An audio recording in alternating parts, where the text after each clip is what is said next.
안녕하세요. 알리바바 클라우드의 SA 임종진입니다. 안녕하세요. 하시코프의 이규석입니다. 이번에 저희가 웨비나 주제를 데브섹옵스라고 정했습니다. 저희가 왜 데브섹옵스라고 정했죠? 사실 네. 이 클라우드 환경, 네. 그리고 우리가 인프라 환경을 운영하는 데 있어서 각각 우리가 나눠져 있는 이런 환경들을 좀 더 자동화돼서 운영을 하고 싶어 하는데 그 관점에서 데브, 개발, 옵스, 운영, 색, 보안 쪽에서 모든 것을 이제 시니스하게 관리를 하기 위한 이런 오토메이션한 환경을 알리바바 클라우드와 그리고 하시코프가 가지고 있는 서비스들로서 어떻게 구현할 수 있는가에 대해서 데모를 우리가 준비를 해봤습니다. 네, 사실 이게 데브옵스 혹은 뭐 데브섹옵스라는 용어가 뭐 워낙 또 IT 트렌드적이기도 해서 많이들도 알아보시고 또 어떻게 우리가 이걸 구현할 수 있을까를 많이 고민하시는데 거기에 조금이나마 이제 도움이 되실 만한 어떤 인사이트를 얻어가시기 위해서 저희가 이 웨비나를 준비했다라고 보시면 될 것 같습니다. 자, 일단은 우선은 이제 알리바바 클라우드를 잘 모르시는 분도 꽤 많으시잖아요. 네. 굉장히 많으시죠. 그렇죠. 네, 그럴 수 있습니다. 네. 그래서 오늘은 첫 시간이니까 이제 알리바바 클라우드를 좀 어느 정도 소개해 주시면서 오늘의 주제인 이제 셋옵스 쪽에 대해서 좀 더 설명을 해 주셨으면 좋겠네요. 네, 좋습니다.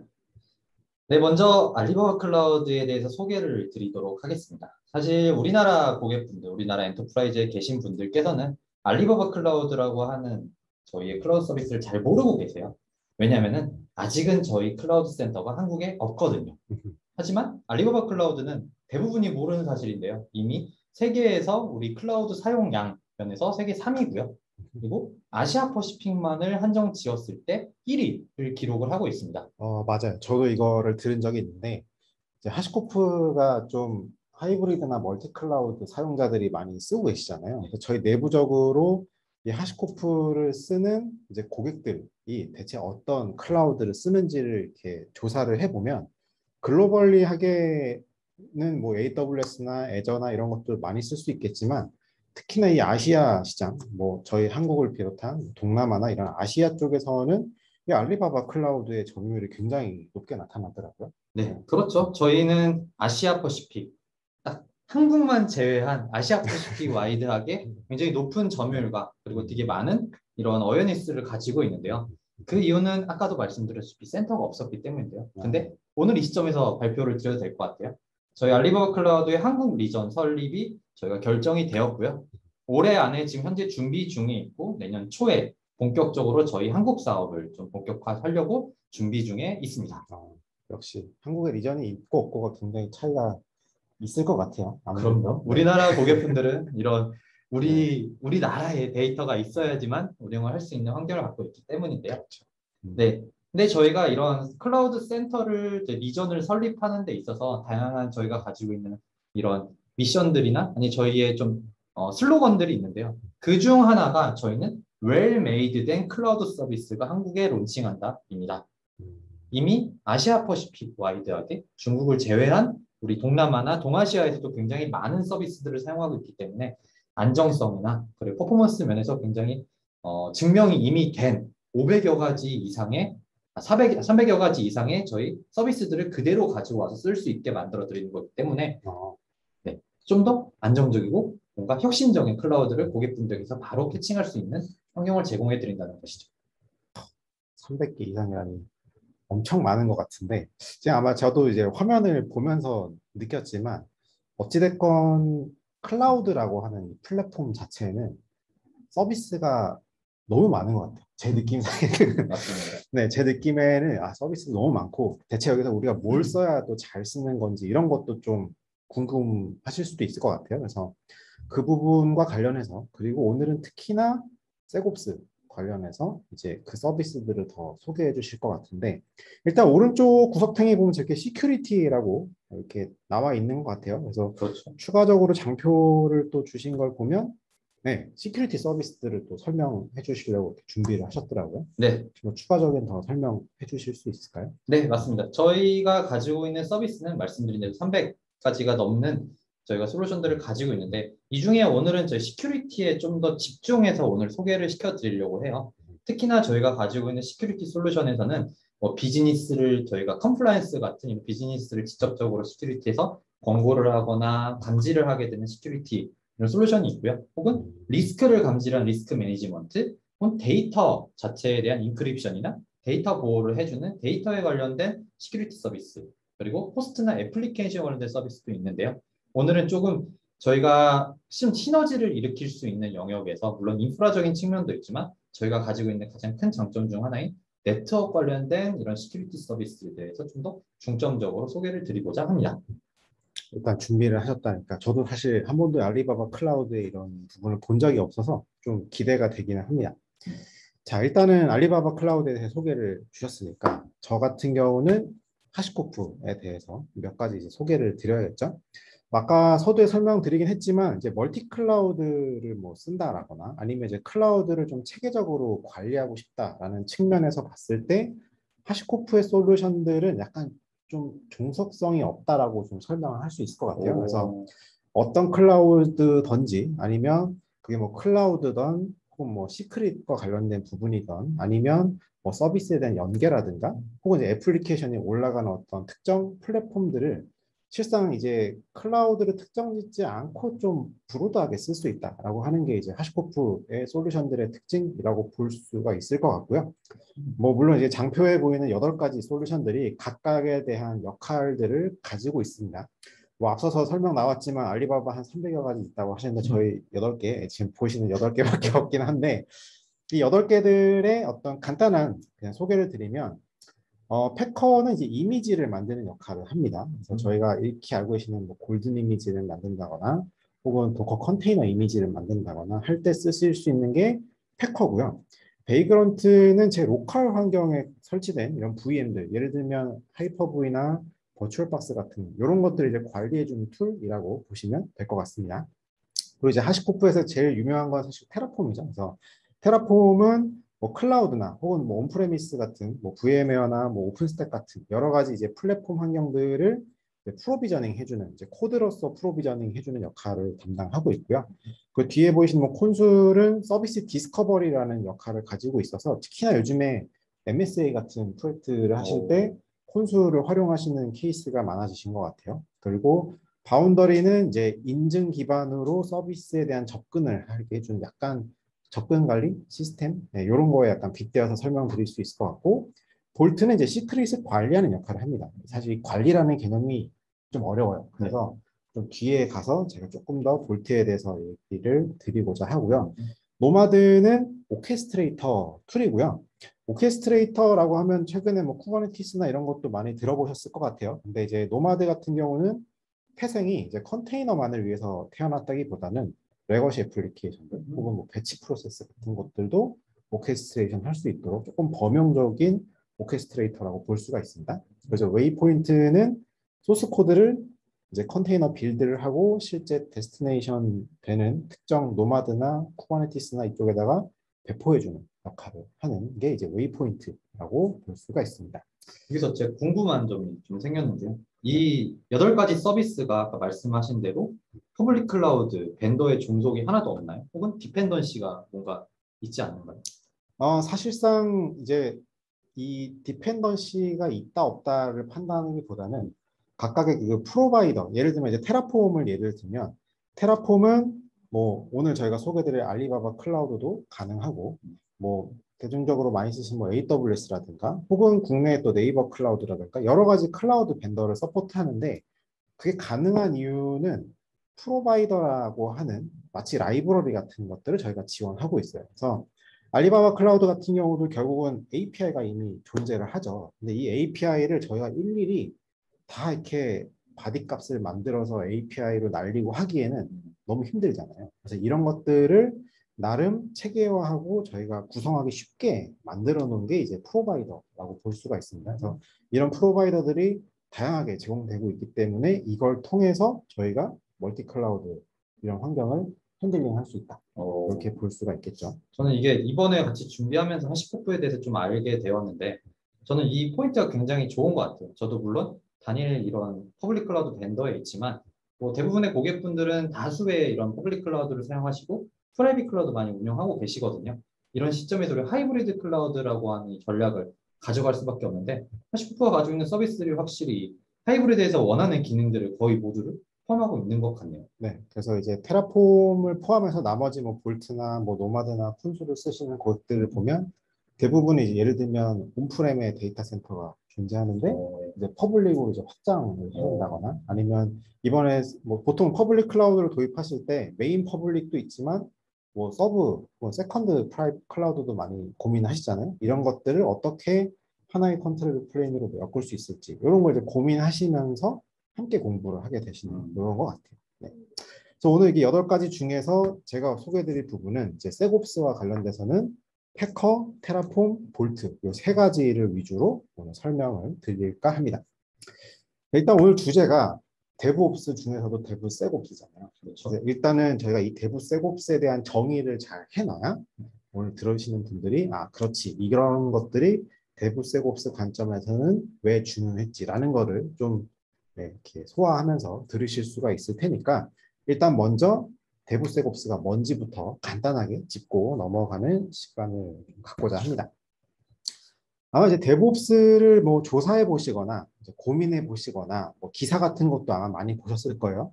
일단 보면 지금 앞에 보이시는 이런 웨비우스의 띠 같은 이런 아이콘 되게 많이 보셨을 거예요. 그러니까 이게 결국 의미하는 바는 이 데브옵스라고 하는 것은 지속적으로 뭔가 반복적으로 일어나는 작업들을 의미합니다. 특히나 이제 저희가 과거에 이제 뭔가 서비스를 런칭하기 위해서 뭐 개발팀 혹은 인프라팀이 서로 이렇게 협업을 해서 결국은 하나의 서비스를 만들어내야 되는데 이런 과정들을 다 이어주는 역할들을 하게끔 하기 위해 저희가 노력을 하는 부분이 이제 점점점 발전하다 보니까 결국 이제 데브옵스라는 용어까지 만들어졌다라고 아마 볼 수 있을 것 같고요. 뭐 아시다시피 데브는 디벨롭먼트죠. 그리고 옵스는 오퍼레이션입니다. 그래서 이제 개발과 운영을 좀 심리스하게 엮어보자라고 하는 부분에서 나온 용어다라고 볼 수 있겠고요.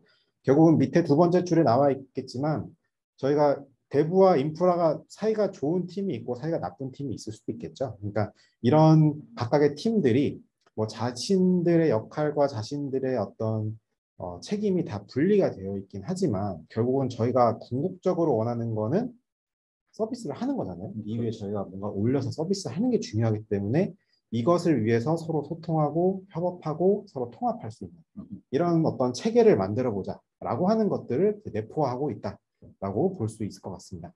참 이게 어려운 이야기 같아요. 왜냐면은 이 데브옵스라고 하는 단어 자체가 약간 추상적이고 정확한 정의라고 할 게 사실 개발과 운영 간의 통합이라고 하는 그런 한 문장밖에 없기 때문에 그리고 우리가 또 이야기할 때 데브옵스의 변화가 필요하다면은 조직의 변화, 프로세스의 변화, 기술의 변화 이 3가지를 많이 이야기를 하는데 여기서 누군가의 도움 없이 이 3가지를 한 번에 뭔가 진짜 턴오버하는 이런 턴키 형태로 변화하는 것은 정말 어려운 과정인 것 같아요. 맞아요. 사실 이게 뭐 데브옵스 이렇게 알아보시다 보면 사실 오늘 뭐 저희가 소개드리는 도구나 서비스도 굉장히 많이 있겠지만 단순히 이게 도구나 서비스를 쓴다고 해서 완성되는 부분은 아닌 것 같아요. 예, 결국은 이 데브옵스라는 거를 주도하시는 분들이 거기에 대해서 굉장히 노력을 또 많이 기울이셔야 되고 우리 회사에 맞는 어떤 모델로 만들어가는 부분이 당연히 좀 필요한 부분이라고 좀 볼 수 있을 것 같습니다. 맞습니다.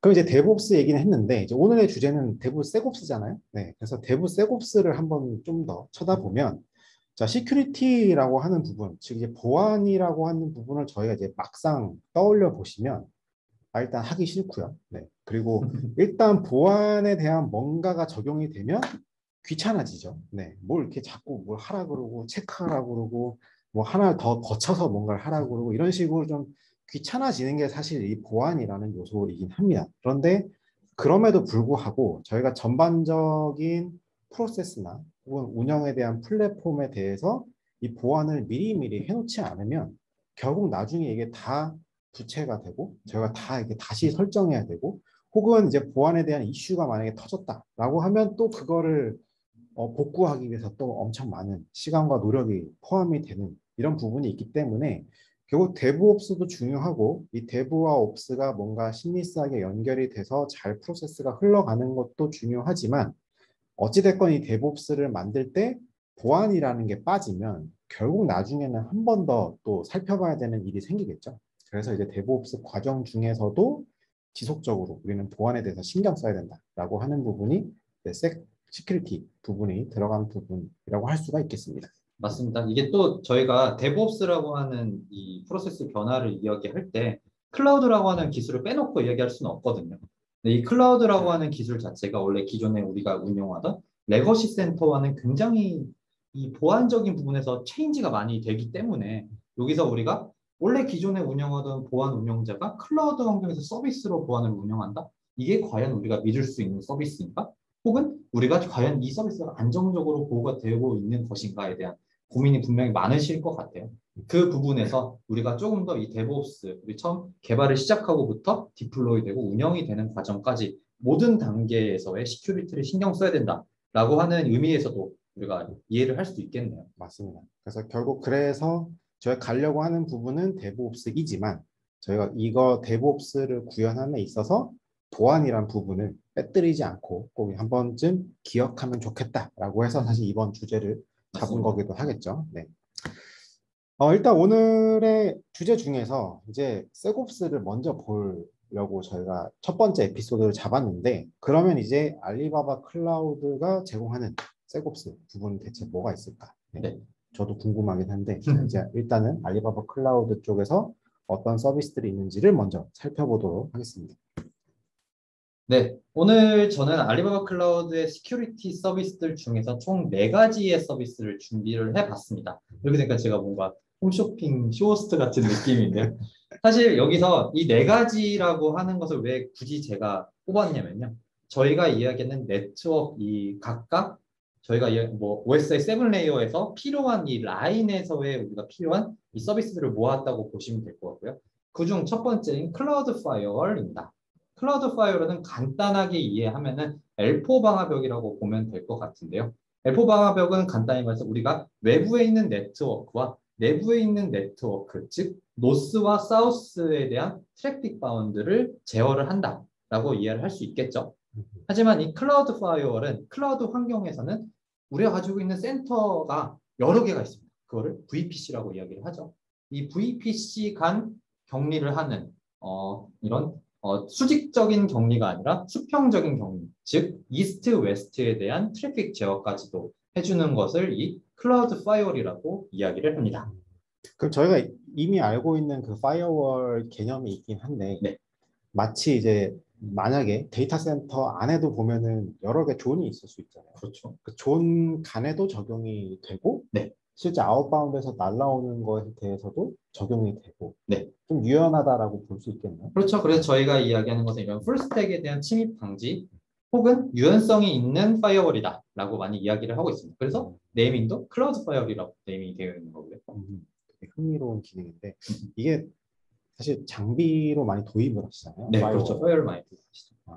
이게 미리 이렇게 세팅이 되어 있고 우리가 단순히 온오프만 해서 파이어월을 적용한다라고 하면 결국은 저희가 좀 파이어월 적용하는 범위를 언제든지 고려할 수 있다는 부분이 생길 것 같아요. 그렇죠. 아주 좋은 포인트인 것 같은데요. 그리고 기존에 저희가 파이어월에서 뭔가 포트를 열고 닫고를 제어를 할 때 보안팀과 그리고 운영팀과 인프라팀 간의 무언가의 소통 창구에 의해서 뭐 결제라든지 아니면은 무언가 티켓팅 시스템이라든지 그래서 저희가 빨리빨리 지금 포트를 열어야 되고 닫아야 되는데 실질적으로 다이내믹하게 적용이 되지 못하는 경우가 많았었어요. 또한 다운타임도 반드시 발생할 수밖에 없었고요. 근데 이런 클라우드 환경에서 파이어월을 사용하게 된다면 다운타임 없이 리얼타임 환경에서 우리가 직접적으로 제어를 하면 되기 때문에 좀 더 셋옵스라고 하는 이런 저희의 취지에 맞게 관리를 할 수 있는 파이어월이라고 보면 되겠죠. 네.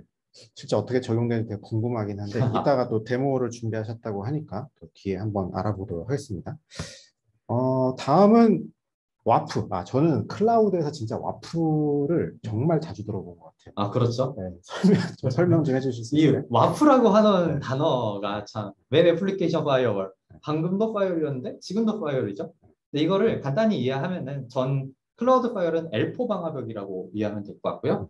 와프는 L7 방화벽이라고 이해하면 될 것 같습니다. 그러니까 애플리케이션 레이어부터 우리가 방어를 한다라고 보면 될 것 같은데요.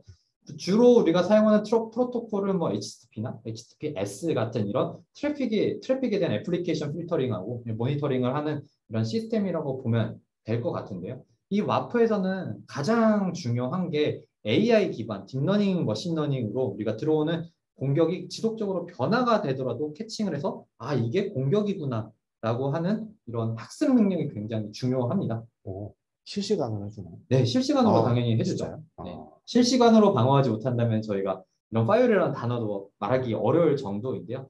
특히나 이 웹, 우리가 테스트하려고 아까 잠깐 뭐 콘솔에서도 보겠지만 그냥 도메인 한번 띄워봤잖아요. 네. 테스트 도메인을. 근데 막 다른 외부 지역에서 이상한 공격들이 막 들어오고 어디로 네. 우리가 오픈하지도 않았는데요. 네. 이럴 정도로 지금 현재 올라와 있는 애플리케이션 개수가 약 10조 개 정도 된다고 합니다. 이 10조 개가 하루에 거의 뭐 1000억 건? 100억 건에서 1000억 건 정도의 공격을 매일매일 받는다고 해요. 일단 퍼블릭으로 열면 무조건 그렇죠. 공격이 들어오는 거라고 봐야겠네요. 거의 모든 도메인과 우리가 등록된 도메인을 모두 다 스캐닝을 하고 있고 이 스캐닝을 통해서 뭐 디도스 공격으로 이용을 하기 위한 것이라든지 하이제킹이라든지 아니면 스푸핑이나 스니핑 같은 이런 공격들을 한다라고 보시면 될 것 같아요. 그래서 이 와프라고 하는 애플리케이션 파이어에 대한 고려는 반드시 필요한 것 같습니다. 설명만 들어보면 무조건 써야 될 것 같은데 일단, 네. 일단 구성되는 거를 조금 이따 보여주신다고 했으니까 그것도 한번 짚고 넘어가면 좋을 것 같습니다. 다음은 디도스인 것 같아요. 그렇죠. 엔티디도스입니다. 엔티디도스 프리미엄이라고 굳이 이름을 붙였는데요. 왜냐하면 기본적으로 저희 알리바바 클라우드에서는 네트워크 엔티디도스 베이직이 기본적으로 많이 적용이 되어 있어서 이런 것들보다는 좀 더 강화된 서비스인 엔티디도스 프리미엄은 이번에 한번 보여드리려고 하고 있고요. 저희가 대부분의 유저와 어태커들은 비슷한 취지로 이 트래픽이 처음부터 전송이 됩니다. 근데 엔드포인트에서 받아들이는 예를 들어서 CDN이 가장 앞구간에 있다고 가정을 하면은 CDN에서 이게 정상적인 트래픽인가 혹은 디도스 트래픽인가에 대한 이런 어택에 대한 뭐라고 할까요? 이런 로직을 판단을 합니다. 그래서 판단을 해서 만약에 이게 디도스 공격이라고 하면은 엔티디도스가 가지고 있는 서버에다가 이거를 그대로 보내주게 되고 이걸 블랙홀 처리라고 하는데요. 이런 것들을 이용해서 우리가 AI 엔진을 통해서 이 디도스가 어떤 공격이고 어디서 발생이 되었고 어떻게 처리가 되니 앞으로는 이 디도스 공격이 오면은 반드시 우리가 블랙홀 서버로 보내버려라 라고 하는 학습을 지속적으로 해요. 이 서버에서도. 그래서 정상적인 노멀 유저는 정상적인 우리의 서버인 ECS로 정상적으로 트래픽이 이전이 되게 되고 어태킹을 하는 것은 엔티디도스를 통해서 뭐 리지널 블록이라든지 파인게인 뭐 ACL이라든지 다양한 기능들로서 차단이 되는 것을 이 엔티디도스 프리미엄으로 운영이 되고 있습니다. 와프도 그렇고 지금 설명해 주신 안티디도스도 마찬가지지만 결국은 이 AI라는 단어가 들어갔잖아요. 그렇죠. 약간 결국은 저희가 보안이라는 부분도 저희 환경에 따라서 계속 재적용하거나 규칙을 다시 적용해야 되거나 하는데 나름 네 써보지 못했지만 이게 좀 그 각각 변하는 어떤 패턴이나 공격의 방식에 따라서 좀 동적으로 뭔가 적용이 될 수 있다라고 그렇죠. 하는 게 조금 특별하다. 특별하죠. 네. 저희가 이 엔티디도스 성능을 굉장히 자신 있게 많이 말씀을 드려요. 알리바바에서는. 왜냐하면 알리바바 단일 이 홈페이지, 그러니까 웹사이트 단일 기준으로 가장 많은 트래픽이 발생되는 게 알리바바의 중국에서 11월 11일이라는 광군제에서 발생한 트래픽이 가장 많이 발생한다고 하거든요. 거기서 알리바바닷컴이라고 하는 저희 하나의 도메인에 얼마나 많은 공격이 발생할 것 같아요. 정말 많은 지금 저희가 말한 게 최대 1테라바이트 트래픽이 디도스 공격으로 와요. 이런 디도스 공격을 방어할 수 있을 정도로 저희는 퍼포먼스가 굉장히 뛰어나고 굉장히 큰 센터를 구축을 하고 있습니다. 그렇죠. 이미 알리바바가 또 나름 커머스도 하고 있으니까 그렇죠. 거기에서 나오는 노하우들도 많이 또 포함이 되어 있을 수 있겠네요. 그렇죠. 맞습니다. 네. 굉장히 인상적인 기능입니다. 다음은 시큐리티 센터인데 네, 시큐리티 센터는 제 기능을 이렇게 말로써 말씀드리기보다는 추후에 이제 데모로서 보여드릴 건데요. 저희가 제공하는 다양한 이런 시큐리티 서비스들을 한 군데 모아서 그냥 대시보드 형태나 원 페이지에서 매니지먼트를 할 수 있는 하나의 저희 그 서비스라고 보시면 될 것 같고요. 그래서 보안팀이 무언가 콘솔을 다양하게 들어가는 게 아니라 시큐리티 센터 콘솔 하나에서만 모든 것을 제어할 수 있도록 만든 것을 저희 시큐리티 센터 서비스라고 이야기합니다. 네. 왠지 이렇게 스샷만 뜬 거 보면 되게 좋아하는 기능들 같아요. 아, 대시보드나 이렇게 뷰잉이 좀 되는 네, 얼마만큼의 뷰잉이 있는지도 이따가 한번 또 보면서 같이 얘기를 나누면 좋겠습니다. 네. 다음은 네, 이제 베스트 프랙티스인데요. 사실 저희 굉장히 많은 이 엔터프라이즈 고객분들은 엔티디도스나 아니면은 와프, 그리고 시큐리티 센터, 클라우드 파일을 이용해서 그들의 서비스를 방어하고 있고요. 플러스 저희가 가지고 있는 뭐 키 매니지먼트 시스템이나 아니면은 저희가 가지고 있는 뭐 시큐리티 센터 아니면 뭐 테넌트 트러스트 테스트 같은 서비스들을 엮어서 이렇게 베스트 프랙티스로 보여드릴 수 있다라는 것을 보여드리고자 이 장표를 가져왔는데 오늘은 아까 말씀드렸다시피 클라우드 파이어월, 와프, 엔티디도스, 그리고 시큐리티 센터 이 네 가지만을 이용을 해서 네트워크 방어를 하는 것을 보여드리고자 합니다. 사실 저는 이 퍼블릭 클라우드 쪽을 보다 보면 그 퍼블릭 클라우드의 강점은 이렇게 저희가 필요하다라고 하는 서비스들을 뭔가 장비를 도입하거나 하지 않고 바로 뭔가 쓸 수 있다라고 하는 게 좀 퍼블릭 클라우드의 좀 매력인 것 같아요. 매력이죠. 그러니까 맞습니다. 또 내부적으로는 또 노하우가 또 반영이 돼서 아까 뭐 말씀하셨지만 와프나 뭐 안티도스 같은 거에도 그때그때마다 뭔가 동적으로 반영될 수 있는 약간 AI 같은 그런 부분이 들어있다라고 하는 것도 되게 좀 인상적인 부분인 것 같습니다. 굉장히 재밌는 기술의 진화죠. 네. 네. 자꾸 기술이 많아져서 공부할 게 많네요. 네. 자, 다음은 하시코프의 셋옵스에 대해서 말씀을 드리려고 준비를 했고요. 일단 이 셋옵스 특히나 이제 옵스와 관련돼서 보통 저희가 이제 어떻게 시작을 할까? 저희 이제 하시코프 쪽에서는 저희가 막 퍼블릭 클라우드나 이런 게 있는 건 아니잖아요. 그렇죠. 대신에 이제 이 퍼블릭 클라우드를 잘 운영할 수 있는 도구들을 많이 이렇게 구성을 하고 있는데요. 예를 들면 지금 보시는 이제 밑에 그림처럼 뭐 이미지는 대부분 다 지원을 하겠죠. 예. 알리바바도 제가 로그인해서 찾아보니까 굉장히 많은 어떤 리눅스나 윈도우 이미지, 뭐 FreeBSD 같은 이런 이미지들을 제공을 하고 있더라고요. 근데 이런 것들을 결국 저희가 서비스를 올리기 위해서는 이런 ECS 같은 컴퓨팅, VM이죠. 이런 VM들을 올려놓고 그 다음에 이제 저희가 애플리케이션도 깔고 런타임 깔고 시큐리티 설정하고 이런 식으로 보통 운영을 하게 됩니다. 근데 이렇게 되면 뭐 스네이플레이크나 혹은 뭐 파편화라는 이런 표현을 하는 것처럼 결국 저희가 가지고 있는 이런 VM 자원이나 저희가 설정해야 되는 자원이 많아지면 많아질수록 저희가 관리하기 힘들어지죠. 왜냐하면 서버마다 있는 게 다 다를 거고 지금 밑에 잠깐 뭐 V1, V1.1 이렇게 표시는 해놨지만 이게 점점 많아지면 많아질수록 표준화하기 힘든 상황이 또 발생을 하겠죠.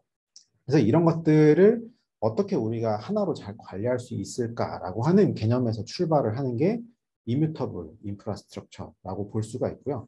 이 이뮤터블 인프라스트럭처를 하는 데 있어서 하시코프의 첫 발은 패커라고 하는 게 담당을 합니다. 그래서 잠깐 설명은 드렸지만 결국 패커는 이 이미지를 생성해주는 자동화 툴이라고 보시면 될 것 같고요.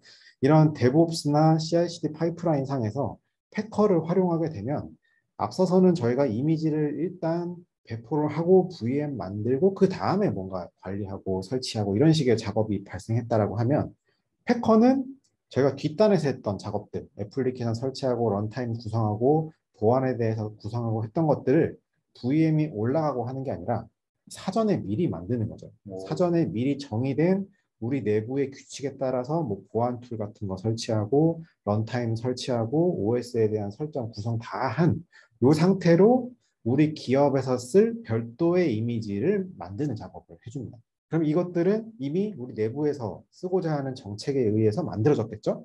그러면 저희가 VM을 만들 때 VM 만들고 나서 할 게 없고 그냥 VM만 저희가 만들어 놓은 이 표준 이미지 가지고 막 찍어내면 되죠. 네. 특히나 이제 퍼블릭 클라우드 같은 경우는 저희 VM을 막 수없이 찍어낼 수 있잖아요. 네. 그런 환경에서라면 이런 이뮤터블한 접근 방식이 또 하나의 어떤 보안에 대한 홀을 막을 수 있는 그리고 어떤 보안에 대한 정책에 대해서 뭔가 일괄적으로 적용해야 된다라고 했을 때도 저희가 막 다 모든 서버 들어가서 할 게 아니라 항상 이뮤터블한 상태의 이미지를 배포하면 되는 이런 형태로 이제 변경이 될 수 있는 부분이 생기겠죠. 지금 이게 좋은 포인트인 것 같은 게 이 패커라고 하는 저희가 이미지를 표준 이미지를 만든다라고 하는 서비스를 이용하게 되면은 물론 운영자도 편하겠죠. 우리 기존에 프리디파인된 우리 무늬만의 이미지를 이용해서 배포하면 되니까 배포하는 것도 기존에 뭐가 사전 작업 없이 바로 배포할 수 있지만 저는 이게 보안팀에 진짜 좋을 것 같아요. 보안팀은 우리가 분명히 보안 심의성 검토라고 하는 그들만의 프로세스를 반드시 운영을 해야 되는데 이 심의성 검토를 되게 다양한 이미지를 이용을 한다면 이 검토 자체가 정말 어려워지고 힘든 작업이 될 수밖에 없거든요. 근데 표준화되어 있는 이미지가 있다. 우리 표준화되어 있는 이미지를 우리가 직접 만들 수 있다라고 하는 것은 이 보안팀과 운영팀이 서로 간에 컨플릭이 나지 않는 네. 효과도 있을 수 있겠네요. 그렇죠. 나름의 또 자동화를 할 수 있는 하나의 또 유용한 툴이라고 또 보시면 될 것 같고요. 자, 그리고 그 다음으로 말씀드릴 부분은 테라폼입니다. 결국 이제 저희가 앞서서 뭐 이뮤터블한 뭐 그런 인프라를 만들기 위해서 뭐 표준 이미지도 만들고 하는 것도 다 좋기는 한데 결국은 저희가 워크플로우를 만들어야 되잖아요. 그러니까 이런 툴들이 각각 운영되는 부분들은 오케이, 뭐 그거 다 유용할 수도 있고 자동화하는데 쓸 수도 있고 하겠지만 실제 저희가 뭔가 자동화 작업을 한다거나 특히나 뭐 데브옵스처럼 뭔가 팀과 팀 간의 협업을 유도해야 되는 이런 케이스 같은 경우에는 사내에서 저희가 일관된 약간 워크플로우가 필요하게 됩니다. 그래서 지금 보시는 것처럼 뭔가 우리가 개발팀에서 혹은 옵스 쪽에서 새로운 이미지나 새로운 네트워크 구성이나 새로운 뭔가가 이제 필요할 때 그것들을 일괄적으로 관리해주고 서로 공유할 수 있는 시스템이 필요하다라고 볼 수가 있겠고요. 특히나 테라폼이 좀 인기가 많아졌다라고 할 수 있는 부분은 지금 이제 오른쪽에 기둥으로 되어 있는 이런 플랜, 폴리시, 어플라이 요 세 가지 단계가 있기 때문에 조금 더 사람들이 이제 이 테라폼을 활용하는 데 있어서 좀 매력이 있다라고 판단하지 않는가라고 생각이 드는데요. 거버닝 처리를 하는 거네요.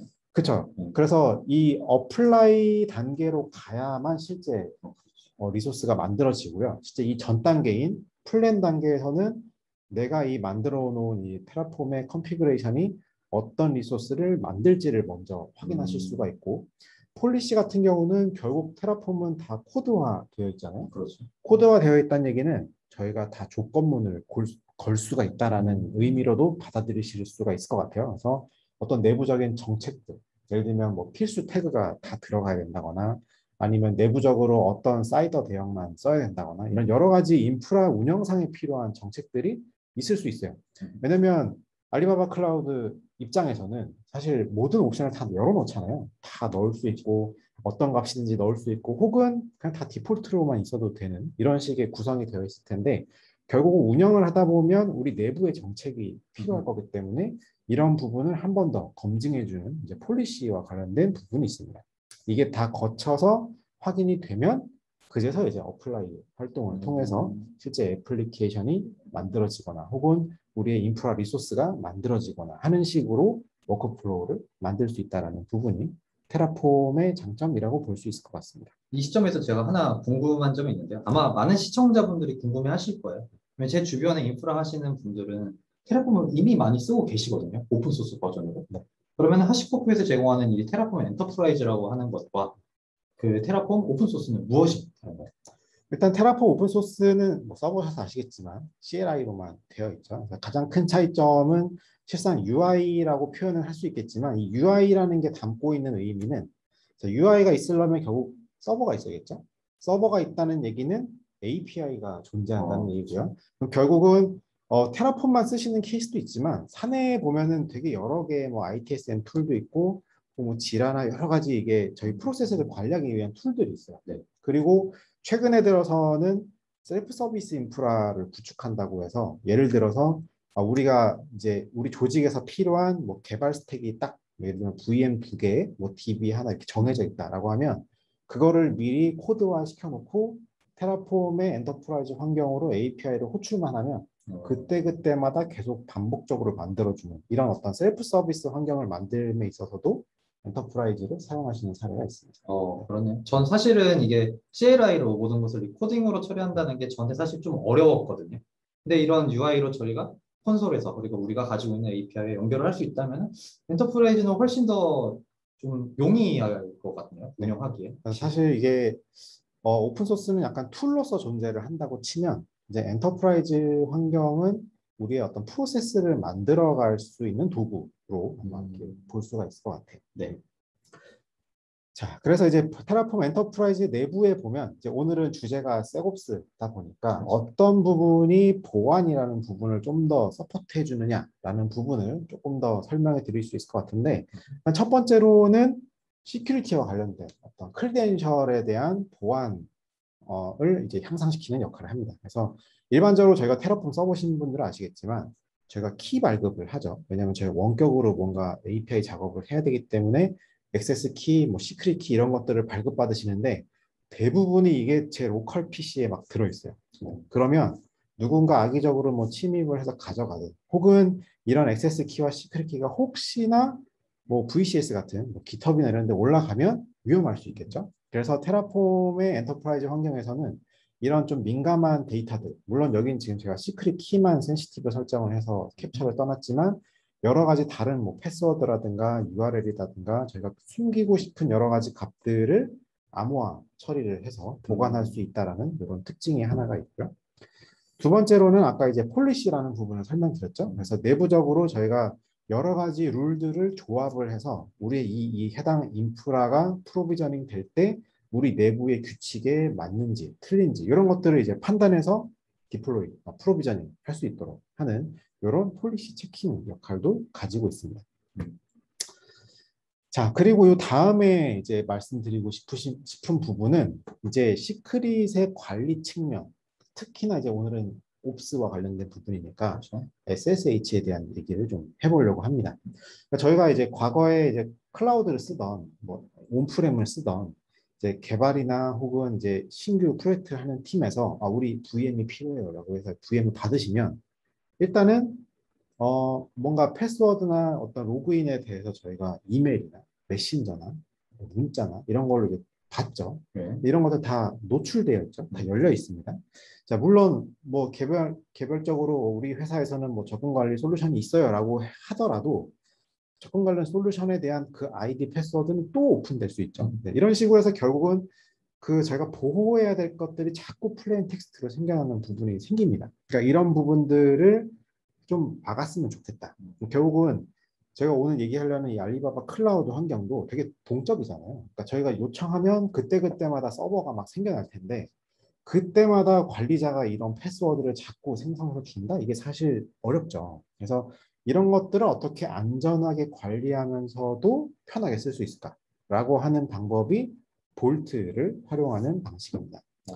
그래서 볼트에는 뭐 여러 가지 기능이 있습니다. 뭐 데이터베이스에 대한 뭐 패스워드 롤링도 있고요. 아니면 일반적인 키밸류 암호화 같은 기능도 있고, 예를 들면 뭐 알리바바 클라우드나 AWS나 애저에 대한 아까 보셨던 크리덴셜 키를 발급하는 기능도 있는데 오늘은 옵스에서 가장 관심이 있으실 만한 그리고 가장 또 많이 사용하시는 SSH 기능에 대해서 설명을 드릴 거고 얘가 하는 역할은 기존에는 저희가 이 서버에 대한 패스워드를 사용자가 만들었죠. 네. 사용자가 만들고 만든 거를 통보해주고 이런 식으로 동작 프로세스가 발생했기 때문에 위험했었다라고 볼 수 있다면 볼트가 이 서버 각각에 대해서 이 SSH에 대한 이제 에이전트가 들어있고 이 에이전트로 볼트랑 통신을 하면서 뭔가 인증을 받게끔 메커니즘을 좀 바꿉니다.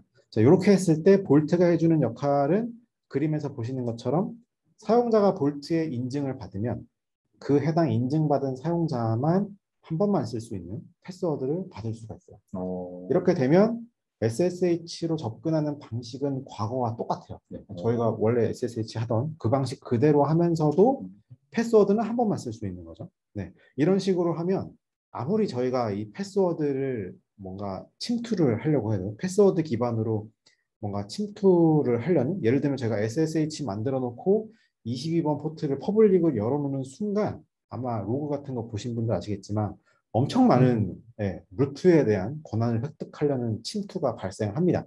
하지만 이제 볼트에서 이 패스워드를 발급하지 않으면 애초에 들어올 수도 없어요. 패스워드가 설정이 되어 있지 않기 때문에 그 사용자가 이 패스워드를 볼트에서 받아서 사용하시면 한 번 쓰면 끝나거든요.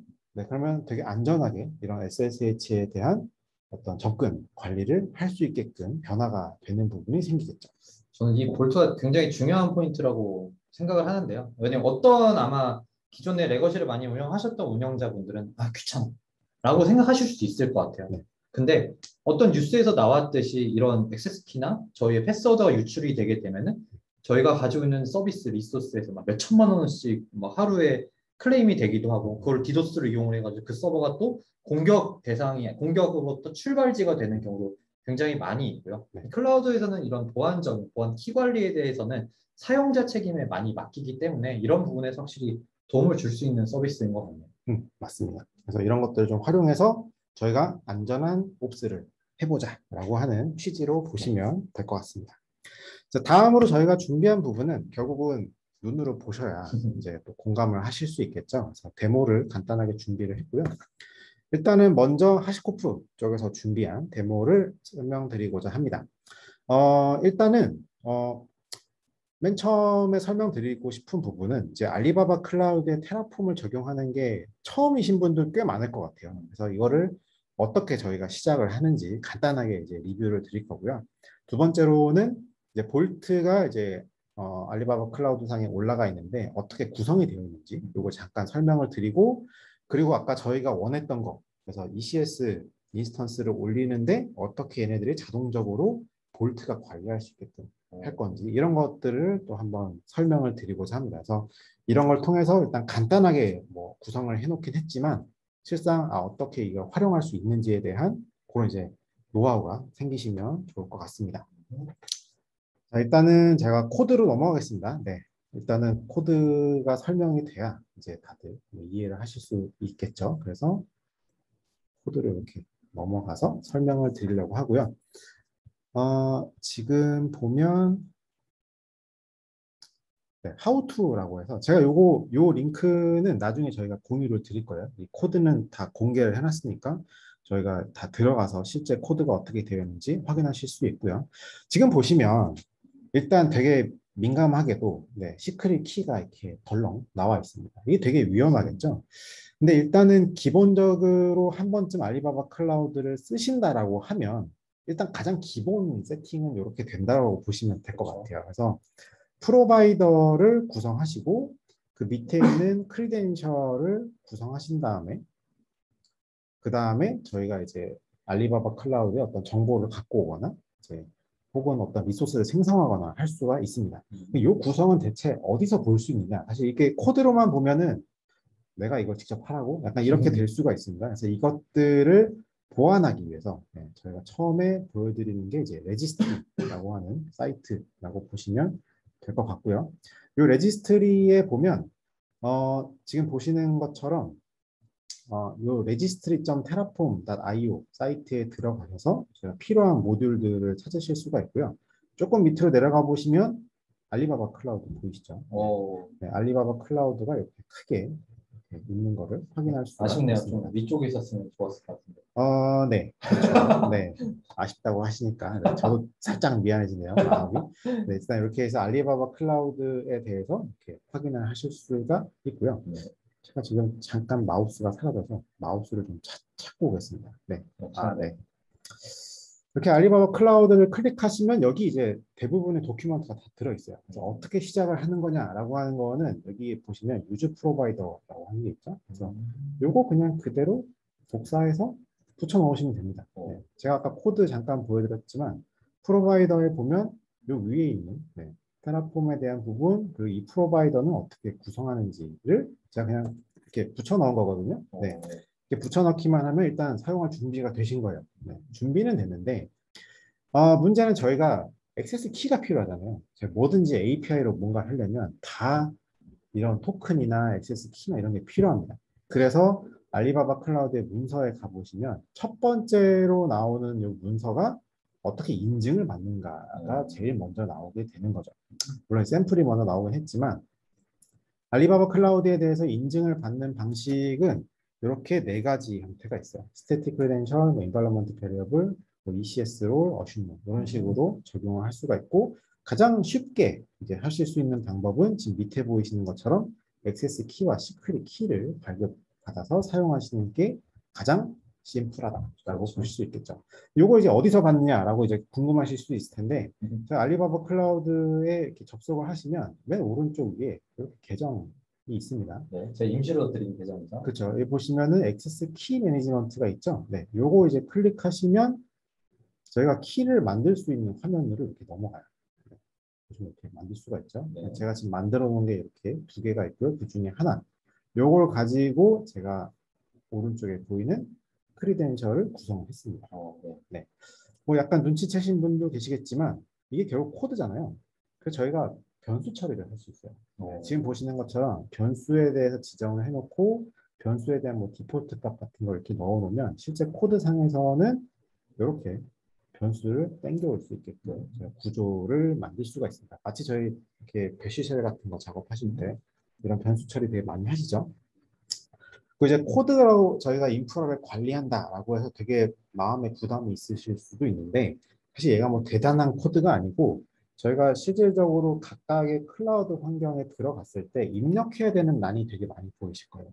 걔네들은 UI니까 이렇게 이름이 있고 입력란이 있고 이렇게 보통 보이잖아요. 마찬가지로 각각에 대한 옵션이 있고 옵션에 대한 값만 정리하시면 되는 이런 형태로 되어 있습니다. 제가 개발 손뗀 지 좀 됐는데 이 정도는 쉽게 할 수 있을 것 같네요. 네, 맞습니다. 그래서 도큐멘트에도 보면 제가 오늘 저희가 보여드리려는 게 이제 ECS 인스턴스잖아요. 그래서 인스턴스로 제가 가보면 리소스가 엄청 많네요. 저도 이거 너무 많아서 깜짝 놀랐는데 많다라는 얘기는 거의 다 할 수 있다는 얘기겠죠. 네, 그래서 나온 지 얼마 안 된 서비스도 있네요. 네네. 거의 바로바로 나오는 것 같아요. 네. 보면 이제 알리클라우드의 인스턴스, 요게 이제 ECS 인스턴스를 만드는 방식인데 보면은 이 ECS 인스턴스 안에 넣을 값들이 다 들어갈 수 있는 구멍들이 이렇게 있습니다. 그래서 저희가 인스턴스를 예를 들면 기존에 있는 거를 받아올 때는 데이터 타입을 쓰시면 되고요. 내가 새로 만들고 싶다라고 하면 리소스 타입을 쓰시면 됩니다. 그래서 이런 식으로 리소스라고 되어 있는 부분을 써서 정의를 하시면 없던 인스턴스를 만들어준다라고 보시면 될 것 같아요. 그리고 이 각각의 항목들, 옵션들은 원래 저희가 다 그 콘솔 화면 들어가서 봤던 그런 메뉴들이 그냥 이렇게 텍스트로 표시가 되어 있어서 원하시는 것들 넣어서 설정하면 자동화로 프로비저닝이 수행된다. 네, 이 정도로 이제 확인하시면 될 것 같습니다. 자, 그럼 일단은 설정은 다 했고, 자, 그러면 제가 뭔가 이제 구성을 해야겠죠. 구성하기 전에 한번 거쳐야 될 작업은 이닛이라는 작업입니다. 개발을 좀 해보신 분들은 아시겠지만 자바 같은 거 이제 처음에 저희가 설정을 하면 메이븐 인스톨 막 이런 거 하시잖아요. 그게 이제 하는 작업이 그 해당 라이브러리를 다운받는 작업을 하거든요. 제가 지금 현재 환경에서는 알리클라우드에 대한 프로바이더 설정만 했고 아직 이닛을 하지 않았어요. 이 이닛에 대한 작업을 하면 제가 정의한 이 프로바이더를 받아오는 작업을 합니다. 네, 이 작업을 하게 되면 실제로 제가 제 로컬 환경에 프로바이더가 생성되고 내가 원하는 자원들을 만들 준비가 된다. 또 이렇게 보시면 될 것 같습니다. 이 작업이 끝나게 되면 이제 점 테라폼이라는 디렉토리 안에 프로바이더가 들어간다. 또 이제 보시면 될 것 같고요. 여기까지는 그냥 단순하게 이제 알리클라우드를 처음 테라폼을 할 때 어떻게 할까라고 하는 과정을 설명드렸던 거고, 샘플에 가보시면 제가 올려놓은 볼트, 여기 가보시면 볼트를 올릴 수 있는 여러 가지 것들을 준비해 놨습니다. 자, 하나씩 파일을 조금씩 제가 리뷰를 해드리면, 자, 일단은 저희가 올리려면 프로바이더 설정을 앞서서 보셨던 것처럼 해야겠죠? 네, 프로바이더 구성을 해놓고, 그 다음에 보통 ECS를 올리기 전에 네트워크 구성을 합니다. 네, 이런 네트워크 구성들을 원래는 저희가 다 일일이 클릭하면서 했던 것들, 이런 것들을 미리 다 구성을 해놓는 거죠. 네, 이런 식으로 미리 구성을 다 해놓으실 수 있게끔 되어 있고요. 그리고 또 한 가지 이제 ECS를 만들어야 되는데, 자, 여기 보이는 인스턴스에 대한 뭐 타입이라든가 이런 것들 다 정의할 수가 있는데 제가 사실 알리클라우드를 하면서 인상 깊었던 거는 보면은 이 인스턴스 타입을 조건을 줘서 받아오는 게 되게 특이했어요. 이거 되게 잘 만들어놨더라고요. 보통 저희가 인스턴스 타입을 외워야 되잖아요. 못 외워요? 그렇죠. 예를 들면 에세이도 못 외웁니다. 예를 들면 이게 제가 원하는 게 뭐 CPU가 몇 개나 있어야 되고 메모리가 몇 개나 있어야 되고 뭐 퍼포먼스가 얼마나 나오는 그 인스턴스 타입들이 막 있는데 그렇죠. 이게 CPU 개수에 따라 다르고 메모리 개수에 따라 다르고 뭐 GPU에 따라 다 다르거든요. 이게 이 알리클라우드에서는 이 데이터 소스로 조건만 넣으면 자동으로 땡겨올 수 있더라고요. 이런 부분이 되게 매력적인 부분인 것 같아요. 네, 이런 것들로 쉽게 인스턴스 타입을 가져올 수 있고 또 한 가지는 결국 제가 VM을 만들려면 어떤 이미지를 쓸지를 알아야 되잖아요. 네, 마찬가지로 이미지도 이렇게 레귤러 익스프레션으로 땡겨올 수 있더라고요. 네, 그래서 내가 원하는 거를 나는 그냥 CPU 2개고 메모리 4개짜리인 우분투를 만들고 싶어. 네, 이런 식으로 쉽게 정의를 한 다음에 그 뒤에 이제 인스턴스에 대해서 정의를 할 때 인스턴스 타입은 아까 불러온 인스턴스 타입에서 불러오고 그리고 뭐 이미지 아이디도 아까 제가 땡겨온 그 우분투 이미지를 땡겨오고 이런 식으로 제가 일일이 기억하지 않아도 좀 쉽게 구성할 수 있다라는 부분이 좀 인상적이었습니다. 여기서 저희가 정의를 하지 않은 옵션들은 기본 디폴트 값이 들어가는 건가요? 네, 좋은 질문이신데요. 아까 제가 문서를 보여드릴 때 이렇게 값이 되게 많은데 보면은 옵셔널도 되게 많아요. 네. 옵셔널도 되게 많은데 보면은 저희가 지정하지 않는 값에 대해서는 이렇게 디폴트가 지정되는 것을 확인할 수가 있고요. 그리고 테라폼은 결국은 API로 통신을 하는 거잖아요. 그렇죠. 그래서 API로 만들어진 결과값을 보관을 하는데 그 안에는 저희가 뭔가 지정하지 않은 이런 디폴트 값들도 다 표현되는 걸로 그 제이슨 파일 안에 모든 게 다 표현이 되어 있는. 그렇죠. 그래서 사실 이거는 뭐 좋을 수도 있고 나쁠 수도 있지만 클라우드 환경에서는 사실 저희가 못 보는 디폴트 값이 되게 많거든요. 저희가 신경 쓰지 못하거나 이런 것들도 다 명세화돼서 확인할 수 있다라는 것도 저희가 일단 잠깐 보여드리면 될 것 같고요. 자, 이런 식으로 해서 이제 만들어지는데 실상 제가 볼트를 통해서 하고자 했던 거는 미리 볼트를 까는 거예요.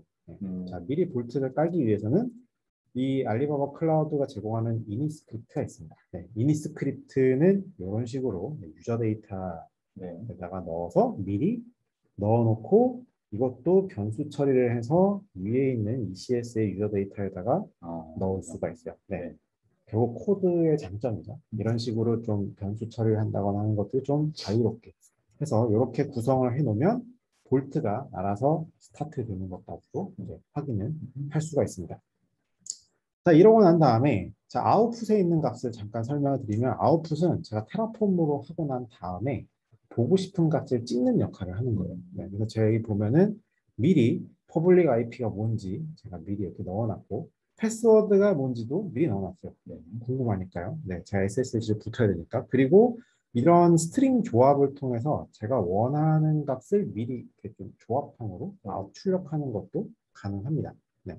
이렇게 해서 준비가 돼서 제가 프로비저닝을 했다면 제가 지금 다 미리 만들어 놓은 상태이긴 한데 이 상태에서 제가 테라폼으로 아웃풋에 대한 값을 달라라고 이렇게 하면 이렇게 표시가 되는 걸 확인할 수가 있고요. 제가 만들어 놓은 볼트 서버로 한번 들어가 보겠습니다. 이렇게 들어가 보면 실제로 제가 만들어 놓은 볼트, 알리바바 클라우드 상의 볼트 서버로 이렇게 들어간 걸 확인할 수가 있고요. 제가 지금 아마 볼트를 띄워놨을 거예요. 그래서 볼트 어드레스가 http 볼트로 잘 띄워놔서 볼트의 스테이터스를 확인해 보면 잘 떠 있는 걸 확인할 수가 있죠. 물론 뭐 볼트를 세팅하는 데 있어서 뭐 언실도 해야 되고 이닛도 해야 되고 약간 과정이 복잡하긴 하지만 그 부분은 오늘은 뭐 볼트를 세팅하는 날은 아니니까 볼트가 그냥 이렇게 준비가 되어 있다. 라고 보시면 될 것 같습니다. 자, 일단 볼트가 떴으면 저희가 SSH에 대한 부분을 강화하고 싶다라고 저희가 처음 주제를 잡았었죠. 그래서 SSH에 대한 부분을 넣으려면 결국은 이 볼트와 이 이미지가 미리 구성되어 있는 컨피그레이션을 통해서 통신을 해야겠죠. 그렇죠. 네. 그걸 위해서 아까 설명드렸던 패커를 쓰는 방식을 설명드리려고 합니다. 간단히 이해하자면은 이 볼트에 저희가 매니징을 위한 에이전트를 우리 골든 이미지에 심는다라고 이해하면 되겠네요. 맞습니다. 그래서 원래는 다 ECS 이미지를 올리고 그 다음에 또 볼트랑 연동하는 작업들을 막 해야 되는데 저희가 올릴 이미지가 엄청 많을 수도 있잖아요. 이걸 다 일일이 할 수가 없기 때문에 패커라는 거를 통해서 미리 저희가 설정을 할 수 있다라고 보시면 될 것 같습니다. 그래서 간단하게 이제 패커에 대해서 리뷰를 드리면 자, 패커는 결국은 패커도 이 알리클라우드 쪽이랑 뭔가 인증을 통해서 이미지를 만들 수가 있어요. 그렇죠. 왜냐하면 내가 결국 골든 이미지를 만들어서 이미지 레지스트리에 넣어줘야 되거든요. 네, 이런 식으로 동작을 하기 위해서 필요한 게 당연하게도 액세스 키, 뭐 시크릿 키 이런 것들이 필요합니다. 네. 그런데 여기서 조금 특이한 점은 아까는 제가 액세스 키를 코드에 노출시켰잖아요. 네. 네. 그런데 지금은 제가 변수에다가 볼트에서 받아놓을 수 있도록 구성을 해놨어요. 아. 이런 식으로 해서 패커도 볼트에 저장되어 있는 값을 가져와서 쓸 수 있도록 구조화를 시킬 수가 있습니다. 잠깐 뭐 돌아가서 어떻게 저장되어 있는지만 한번 확인해 보면 지금 보이시면 제가 볼트 있고요. 시크릿 중에서도 제가 키밸류 스토어에다가 알리클라우드에 대한 시크릿을 저장해 놨고요. 요걸 이렇게 확인해 보면 제가 쓰는 액세스 키와 시크릿 키가 저장된 거를 확인할 수가 있습니다. 이런 것들을 간단하게 제 로컬의 설정만을 통해서 아까 보셨던 그런 이제 볼트의 어드레스, 토큰 이런 정보들을 통해서 가져올 수 있도록 구성을 할 수가 있고요. 이걸 통해서 이제 노출시키지 않고 이렇게 코드상으로 보관해서 남들하고 이제 공유하면서 사용할 수 있는 환경을 만들 수가 있습니다. 자, 기본적으로 이렇게 준비가 됐으면 결국은 패커가 하는 역할은 저희가 원래 이 골든 이미지를 만들려면 클라우드 환경에다가 VM 띄우고요.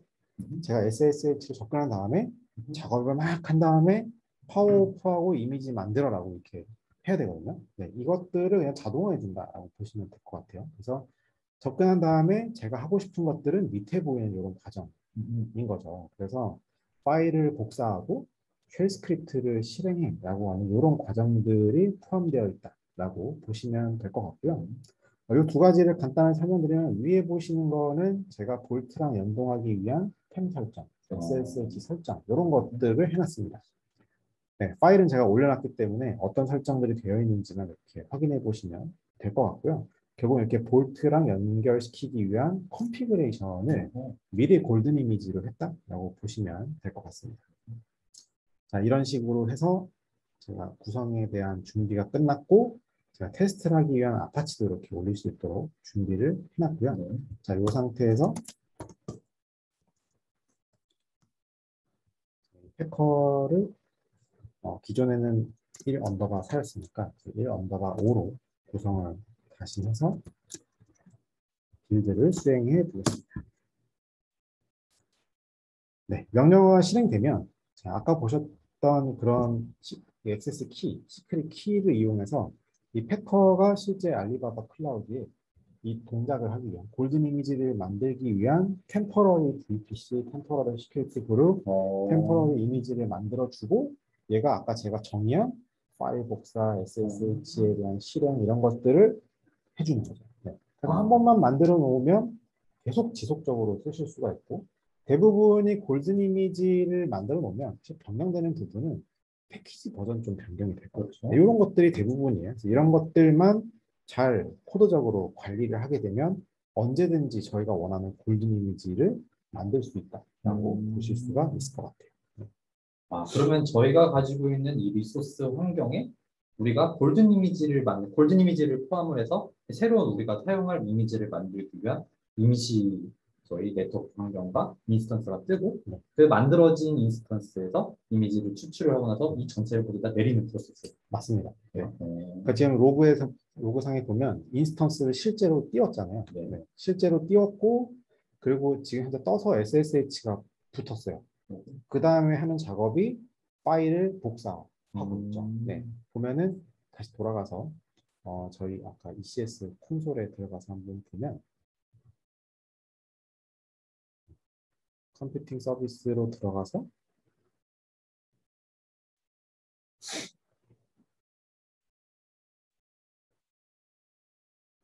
네, 인스턴스를 보면 가장 최근에 이런 식으로 인스턴스가 하나 뜬 거를 확인할 수가 있습니다. 결국은 얘가 임시로 인스턴스를 띄우고 아까 제가 정의했던 그런 뭐 파일을 복사해라, 실행해라 이런 것들이 돌아가는 거죠.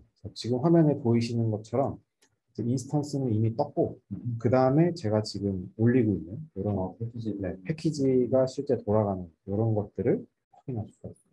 만약에 이렇게 진행을 하다가 제가 이 스크립트 해둔 부분에 뭔가 에러가 있어서 실수가 있었다라고 하면 이걸 롤백이나 혹은 로깅하는 작업도 가능한 건가요? 네, 이게 패커가 실행하다가 실패가 나면 예를 들어서 저희가 원래 의도한 대로 동작을 하지 않은 거잖아요. 네. 그러니까 해커에서 설정한 이런 스크립트들이 뭔가 중간에 오류가 있어서 안 돌아갔다거나 하면 이거는 다 어볼트 처리가 되고 제가 원했던 그 골든 이미지를 생성하지 않고 종료를 시킵니다. 아, 그래서 무조건 여기 안에 들어간 값들은 성공해야 돼요. 그래야만 이제 실제 내가 원하는 이미지가 만들어졌다라고 가정할 수 있는 거고 그래야 올바른 이미지를 쓸 수가 있겠죠. 그럼 이사님이 이제 주시는 이 소스가 되게 중요하겠네요. 이 소스를 기반으로 저희가 뭔가 수정을 해서 만들 수 있으니까. 네, 그렇죠. 네. 전 이런 게 되게 중요하거든요. 제로 네. 베이스에서 만들면 너무 네. 힘들잖아요. 맞습니다. 일단 미리 이렇게 저희가 준비를 해놨기 때문에 이런 것들을 뭐 안 써보신 분들은 패커를 처음 접하실 수도 있으니까 이런 것들을 활용할 수 있는 어, 굉장히 좋은 방향성인 것 같아요. 또 저희가 이게 뭐 해킹이 되는 시간이 좀 오래 걸리니까 좀 수다를 떨자면은 저 알리바바 클라우드 이제 인터내셔널 네. 와이드하게 저희가 중국하고 그리고 그 위에 세계 지역하고 이 전체 엔지니어들이 가지고 있는 저희만의 이런 그룹이 있어요. 네. 커뮤니케이션 그룹인데 거기서 최근에 저희가 많이 뉴스화가 되고 있는 게 테라폼에 대한 해커톤을 안에서 저희끼리 진행을 하고 있거든요. 네. 그래서 아까 그 설명해 주신 저희 알리 클라우드에 테라폼 이 스크립트를 올리는 깃허브에다가 저희가 테라폼 직접 개발해 가지고 올리는 형태로 해서 이걸 잘 올리면 상도 주고 저희가 좋은 KPI도 가져가는 그래서 좀 더 저희가 이 하시코프와의 뭔가 긴밀한 연합을 하기 위해서 내부에서도 굉장히 많은 힘을 쓰고 있는 것 같아요. 아무래도 이제 테라폼을 활용하시게 되면, 그러니까 실제 이제 알리 클라우드도 알리 클라우드의 어떤 UI 콘솔이 굉장히 잘 구성이 되어 있긴 하지만, 그렇죠. 결국은 반복 작업이 발생할 거거든요. 네, 이런 것들을 얼마나 이제 손쉽게 할 수 있는가에 대한 도구로 이제 아마 테라폼을 선택해서 쓰시는 게 아닌가 싶은 그런 생각이 드네요. 네. 또 한 가지 좀 테라폼이 저희한테 도움이 될 수 있다고 생각해요. 저희 알리바바 클라우드 입장에서. 이번에 한국에 이제 알리바바 클라우드가 새롭게 세팅이 되는 과정에서 저희는 어떻게 보면 약간 스타트업으로서 새로운 이런 클라우드 인프라스트럭처를 제공 사업자가 되는 거거든요. 근데 알리바바 클라우드의 콘솔은 아직 익숙하지 않은데 테라폼이 익숙하신 분들은 분명히 저희의 환경을 만드는데 테라폼을 이용해서 좀 쉽게 만들 수도 있겠네요. 네. 사실 이제 테라폼을 많이 써보신 분들은 아시겠지만 콘솔에 잘 안 들어가시더라고요. 네. 원래 쓰시던 것만 대부분 쓰시고 만들어지는 게 잘 만들어진다 정도만 확인이 되면, 그러니까 사실 성공하는 이상은 그냥 내가 만들어 놓은 코드로 내가 원하는 리소스가 잘 만들어졌다. 이 정도만 아마 파악을 하시는 것 같아요. 네, 저희 얘기를 하는 중에 보시면 이제 크리에이팅 이미지라고 이렇게 떴고요. 네. 네, 그래서 이미지가 실제로 만들어지고 있고 콘솔 화면으로 한번 돌아가서 실제 이미지가 만들어지고 있는지 한번 보겠습니다. 그래서 커스텀 이미지에 보면 네, 좀 작게 보이시긴 하겠지만 여기 제가 만든 요 DP 이미지 1 언더바 5라고 하는 요 네. 이미지가 이제 실제 새로 생기고 오른쪽에 스테이터스가 이제 크리에이팅 하고 있다라고 떴죠. 네. 이런 식으로 해서 관리를 하시게 되는 거고 네. 결국은 이 패커로 이 이미지 저장소에다가 계속 보관을 하고 사용하시기 때문에 만약에 과거로 돌아가고 싶다라고 하면 사실 이 이미지 이름만 변경해서 하시면 그 전의 이미지로 VM들을 또 찍어내실 수 있는 이런 환경을 만들 수가 있겠죠. 이게 굉장히 재밌는 게 저희가 사실은 컨테이너 관련된 일을 많이 했었잖아요. 근데 컨테이너에서 우리가 이야기하던 이미터 인프라, 이미지로서 관리되는 모든 인프라스트럭처 환경이라는 게 지금 VM까지 적용이 되고 있는 거예요. 맞습니다. 그래서 사실 컨테이너의 이점은 이제 OS 가상화를 통해서 저희가 미리 필요한 것들을 담아놓는 어떤 런타임 같은 역할을 볼 수 있는데 사실 이런 컨테이너도 결국 뜨려면 인프라가 필요하고 또 모든 애플리케이션들이 다 컨테이너화 되진 또 않잖아요. 그러니까 그 상황 속에서도 좀 이뮤터블한 환경을 구성하고 싶다라고 하면 이미지부터 뭔가 할 수 있는 이런 기반도 제공이 된다라고 볼 수가 있겠죠. 네. 이렇게 프로세스가 진행이 되고 있네요. 네. 자, 일단은 프로세스가 진행이 되고 있고, 자, 데모에서 보면, 자, 일단은 제가 볼트 세팅을 했고요. 그리고 나서 아까 볼트에 대한 SSH 적용이 되어 있고, 실제 우리가 원하는 샘플 애플리케이션이 올라간 골든 이미지를 이제 커스텀 이미지 단계까지 만들었습니다. 네. 자, 이렇게 준비가 되면 이미지로 내가 원하는 거를 찍어내기만 하면 되겠죠. 자, 돌아가서 일단은 거의 크리에이트가 완료된 것 같으니까요. 아, 이게 프로그레스가 진행되는 것을 네. 봐서 아마도 이사님은 뭐 다양한 이런 퍼블릭 클라우드 벤더의 인프라를 사용해보셨을 것 같아요. 저희 알리바바 클라우드의 이미지는 어떤가요, 이사님? 알리바바 클라우드의 이미지요. 사실 저는 이게 알리바바 클라우드라는 것 자체가 좀 익숙하지가 않았고, 그렇죠. 대부분이 국내에서 이제 대부분 많이 쓰는 게 뭐 AWS, 뭐 애저 혹은 네이버 클라우드 이런 것도 많이 쓰시잖아요. 근데 이제 이번 기회를 통해서 제가 알리바바 클라우드 처음 써봤는데 사실 제가 제일 좀 놀랍다라고 하는 부분은 진짜 빨리 떠요. 그러니까 저는 이게 약간 상상 이상으로, 그러니까 결국은 테라폼은 이제 되도록이면 패러럴하게 API를 그렇죠. 동작을 하게끔 구조화가 되어 있어서 제가 아까 설정했던 그런 네트워크 구성이라든가 뭐 기본적인 어떤 VM에 대한 구성을 할 때도 다 패러럴하게 동작을 하거든요. 그렇죠. 그럼에도 불구하고 결국은 API에 대한 응답이나 아니면 실제적으로 그 해당 자원이 만들어지는 거에 대한 시간에 따라서 이 테라폼에 대한 프로비저닝에 대한 시간이 달라지거든요. 그렇죠. 네. 그래서 이게 여러 가지 좀 만져보긴 했는데 일단 뭐 단순하게 VM만 예를 들더라도 정말 빨리 뜨는 것 같아요. 저는 이게 VM이 이렇게 빨리 뜨는 걸 처음 봤어요. 진짜 다른 클라우드에 비해서는 좀 빠릿빠릿하다? 약간 그런 느낌이 있었던 것 같아요. 네. 뭐 그리고 사실 좀 적응이 안 되는 거는 클라우드마다 용어가 달라서. 저희도 네. 많이 헷갈리시죠? 가끔 뭐 EC2라고 하셨다가 네. ECS라고 하셨다가 분명히 똑같은 자원이 있는데 네. 이게 뭘까라고 이렇게 매칭을 시키는 게 되게 저희 어렵더라고요. 고객분들도 가끔 그래요. 헷갈려서 물어보세요. 알아서 찰떡같이 알아서. 맞습니다. 사실 그게 제일 어려운 것 같아요. 자, 일단은 얘기를 하던 도중에 이제 패커로 골든 이미지 만드는 작업이 끝났고요. 자, 골든 이미지를 만드는 게 다 끝났으면 네. 자, 이제 우리는 ECS를 만들기만 하면 되겠죠. 그렇죠. 네, 그래서 ECS를 만들기 위한 이렇게 샘플 코드를 제가 미리 준비를 해놨습니다. 자, 여기서는 어떻게 제가 구성을 했냐면 아까 제가 좋다라고 했던 그 부분, 특히 이제 이미지를 가져올 때 레귤러 익스프레션으로 그냥 갖고 오는 거. 네. 네. 여기다 모스트 리센트를 true로 해놓으면 네. 가장 최근에 만든 거 위주로 갖고 오더라고요. 그래서 제가 반복적으로 패커로 여러 번 만들어 봤는데 네. 가장 최근에 만든 이미지만 땡겨오는 이런 식으로 이제 음. 이미지 아이디를 가져올 수가 있었고, 그리고 이제 인스턴스 타입은 뭐 제가 테스트만 할 거니까 이제 CPU 한 개, 메모리 두 개짜리 이런 식으로 이제 인스턴스 타입을 정의를 했습니다. 그래서 이제 인스턴스를 만들 때는 아까 저희가 패커로 만들어 놓은 거 그리고 저 CPU 하나, 메모리 두 개짜리 네. 이런 식으로 해서 구성을 해놨고요.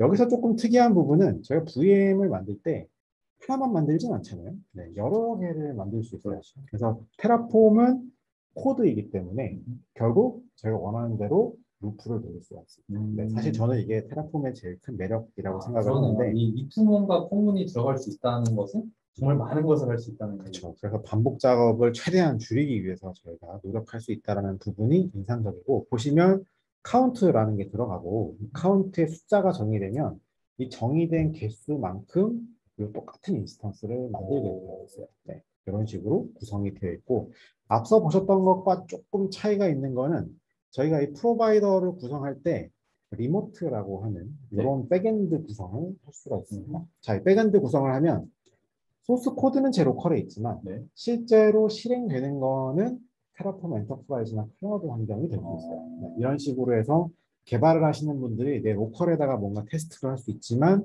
추후에 이것들을 뭐 공유를 한다던가 관리를 하기 위해서 테라폼 엔터프라이즈 환경으로 넘길 때는 단순히 이렇게 백엔드 설정만 이렇게 잘 해놓으시면 앞서 보셨던 UI 환경으로 이렇게 전환을 할 수가 있습니다. 혹시 기업 환경에서는 저 백엔드 설정이 굉장히 중요할 것이라고 생각이 드는 게 뭔가 사람이 이직을 하거나 사람이 비워졌을 때 그들이 가지고 있었던 원래 스크립트나 원래 행했던 이런 오딕 같은 것들을 체크하기 위해서는 확실히 이게 많이 필요할 것 같네요. 맞습니다. 그래서 결국은 오픈소스는 아까 서두에 설명드렸던 것처럼 개인이 나를 위해서 쓰는 어떤 유용한 툴로서 동작을 한다면 엔터프라이즈는 이제 워크로드를 만드는 데 있어서 쓰이는 도구라고 보시면 될 것 같고요.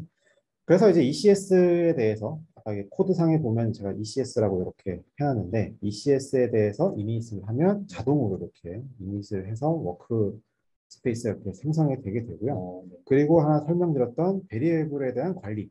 그래서 아까 보셨던 이제 시크릿 키를 센시티브하게 네. 관리할 수 있는 기능이 있고, 또 한 가지는 코드적으로는 저희가 변수를 코드에 박아놨을 수도 있지만 이 테라폼의 클라우드 혹은 엔터프라이즈 환경에서 그거를 오버라이딩 할 수도 있어요.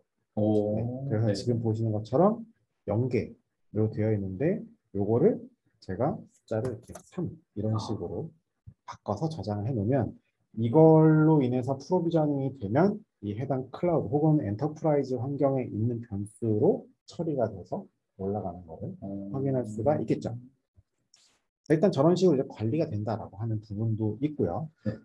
일단 제가 원하는 부분은, 제가 보여드리고자 하는 부분은 이제 오픈 소스를 또 쓰시던 분들이 어떻게 쉽게 엔터프라이즈를 쓰는가에 대한 부분도 조금 포커싱을 했고, 사용을 하실 때 아까처럼 이제 백엔드에 대한 설정을 하시고 난 다음에 이 테라폼에 대한 이니셜라이즈를 하면 아까 제가 잠깐 설명드렸더니 워크스페이스가 엔터프라이즈 이상에 생성된다까지는 이제 설명을 드렸죠. 네. 실행은 대체 어디서 하느냐?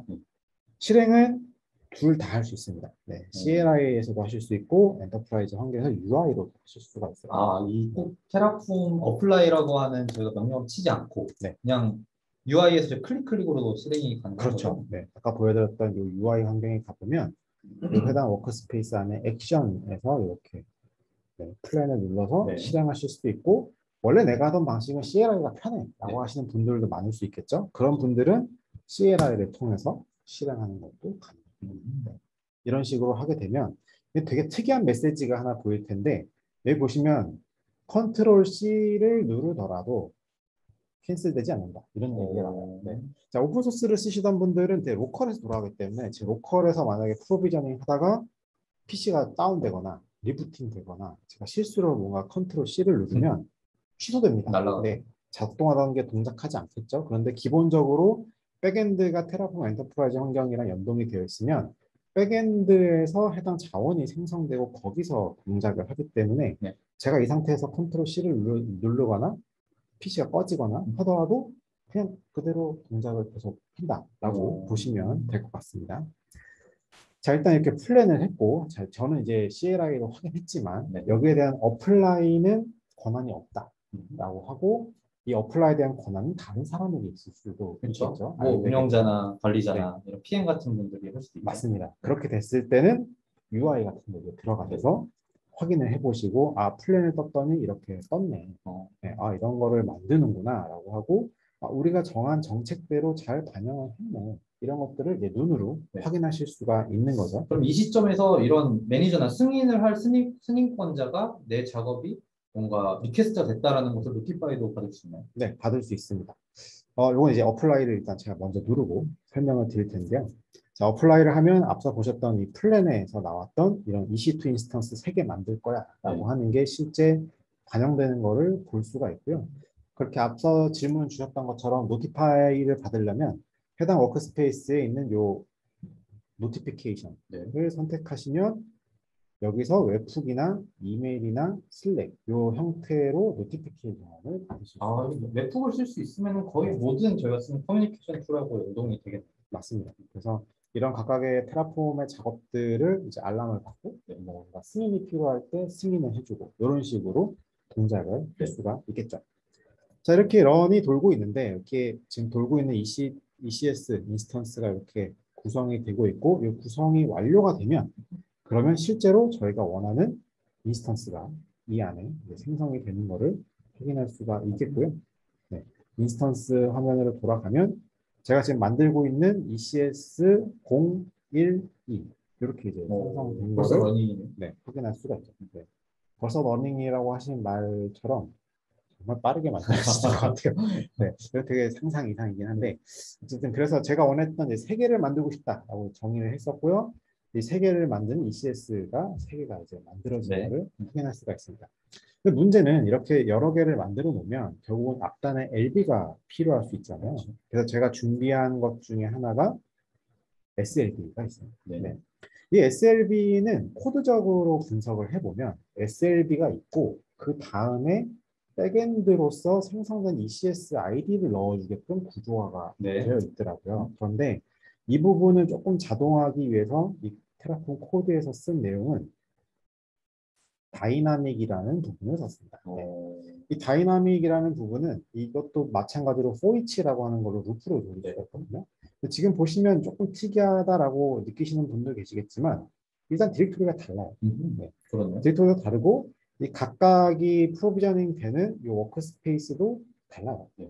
그럼 이제 기존의 아이디를 얻어와야 되잖아요. 그렇죠. 자, 이 얻어오는 방식을 테라폼 엔터프라이즈에서는 리모트 스테이트라는 걸로 제공을 하고 있습니다. 저녁 변수처럼 저희가 다른 워크스페이스 가져오는 형태로 이해하면 되겠네요. 그렇죠. 그래서 앞서서 저희가 만들었던 이 ECS를 만들었던 워크스페이스가 가지고 있던 ECS의 아이디 목록을 받아올 수가 있죠. 그래서 이걸 받아와서 다이나믹한 컨피그레이션을 만들고 이걸로 이제 적용을 할 수 있도록 이렇게 할 수가 있고요. 또 한 가지 특징은 이 테라폼은 트리거링을 할 수가 있는 기능이 들어가 있어요. 그래서 이 워크스페이스에서 이 SLB를 보면 지금 이미 플랜이 지금 돌았죠. 이게 되는 이유는 저희가 런에 대한 트리거를 넣을 수가 있습니다. 그래서 지금 ECS가 돌았기 때문에 이 SLB가 그 트리거를 받아서 자동으로 자기도 프로비저닝을 하겠다라고 미리 이렇게 플랜이 된 거고요. 플랜이 돌았을 때 저희가 확인해 볼 수 있는 값들은 이런 백엔드 3개가 추가된다. 요거 이제 기대할 수가 있겠죠. 지금 보면은 아마도 지금 현재 구성되어 있는 SLB에는 백엔드가 없을 거예요. 왜냐하면 기존에는 ECS가 없었기 때문에. 그래서 이제 지금 SLB로 가서 해당 인스턴스에 인스턴스에 ELB에 가서 디폴트 서버 그룹에 가면 아직은 백엔드가 없거든요. 이 상태에서 제가 어플라이를 하게 되면 이 어플라이가 완료되면 실제로 적용되어 있는 SLB의 백엔드로 이 서버가 추가가 되는 것을 확인할 수가 있을 겁니다. 지금 보시면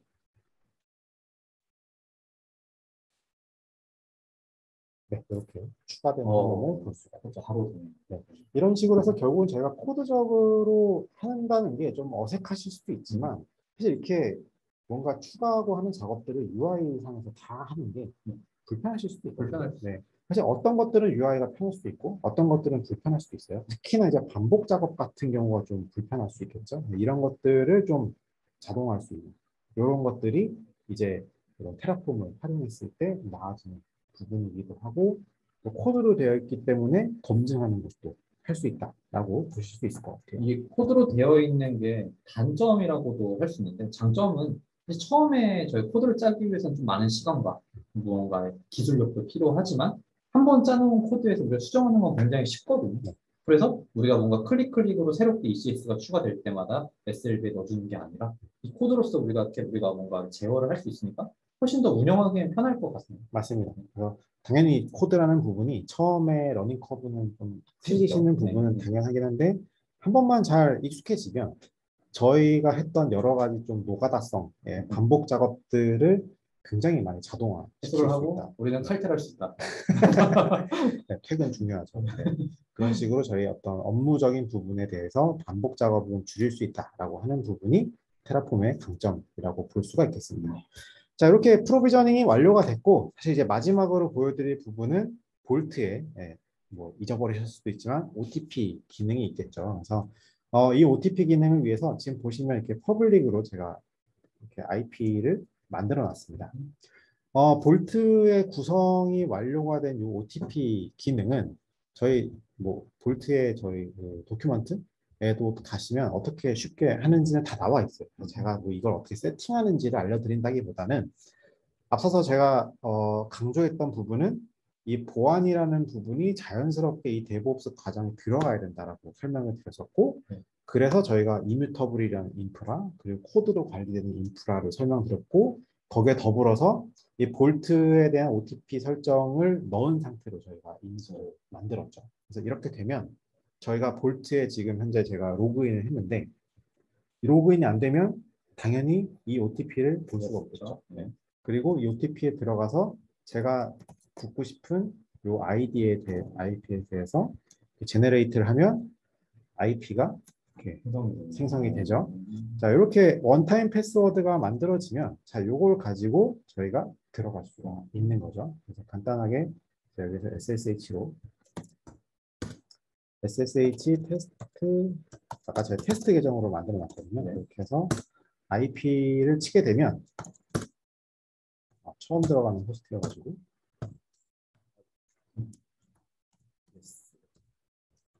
안 먹네요.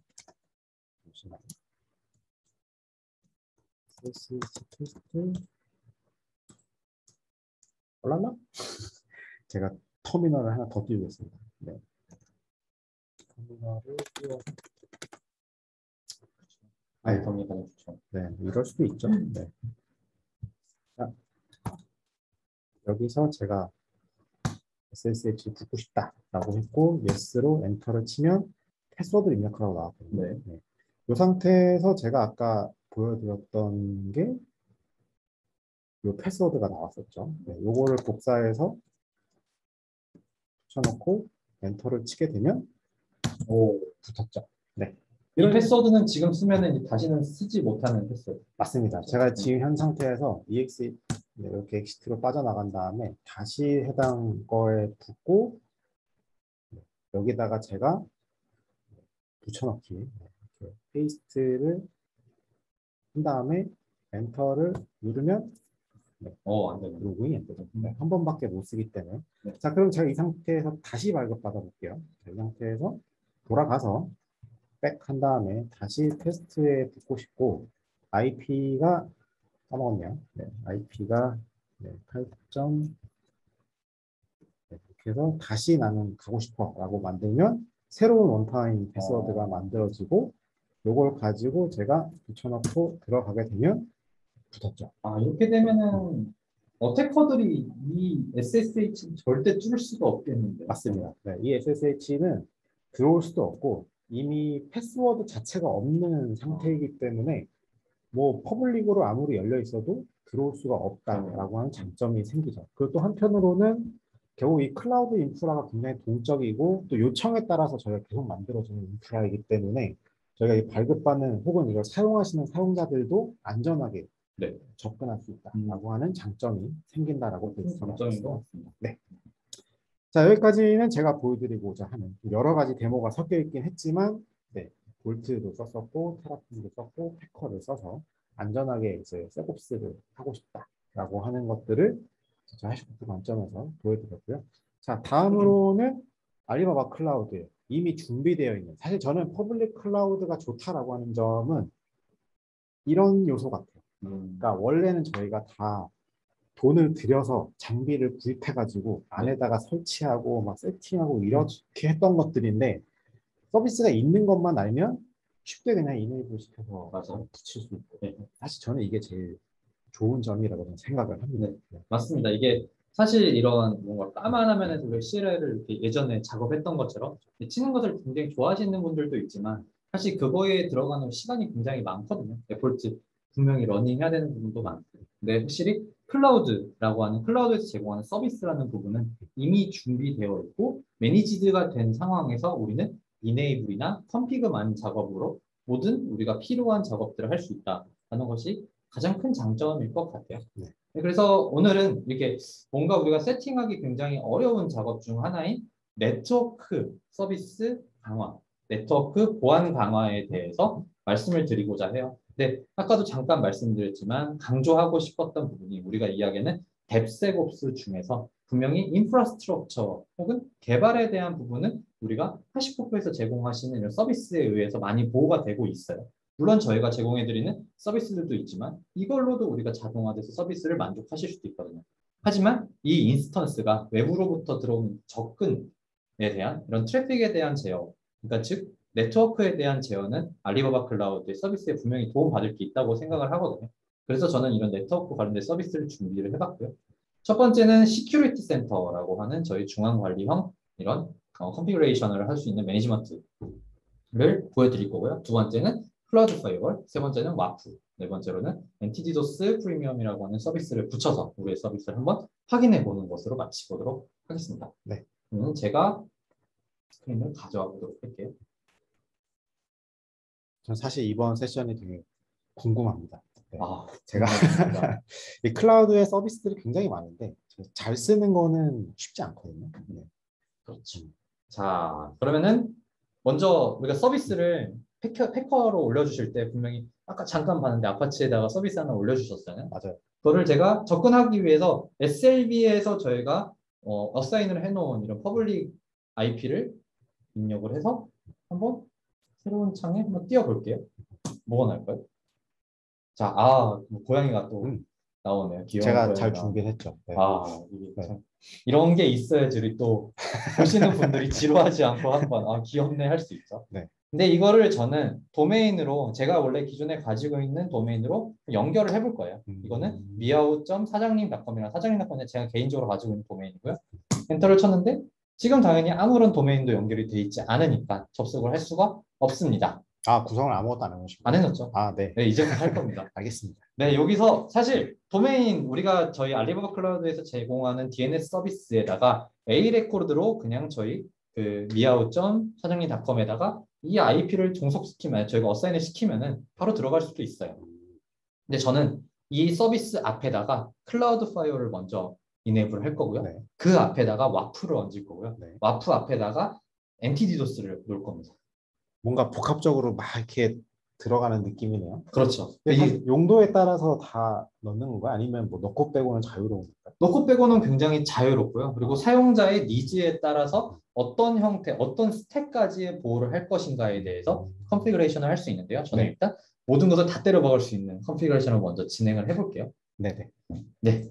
먼저 저희가 세팅하기에 앞서서 이 시큐리티 센터라는 것으로 우리가 가지고 있는 어셋이라고 하는 서비스들의 목록이라고 보시면 될 것 같고요.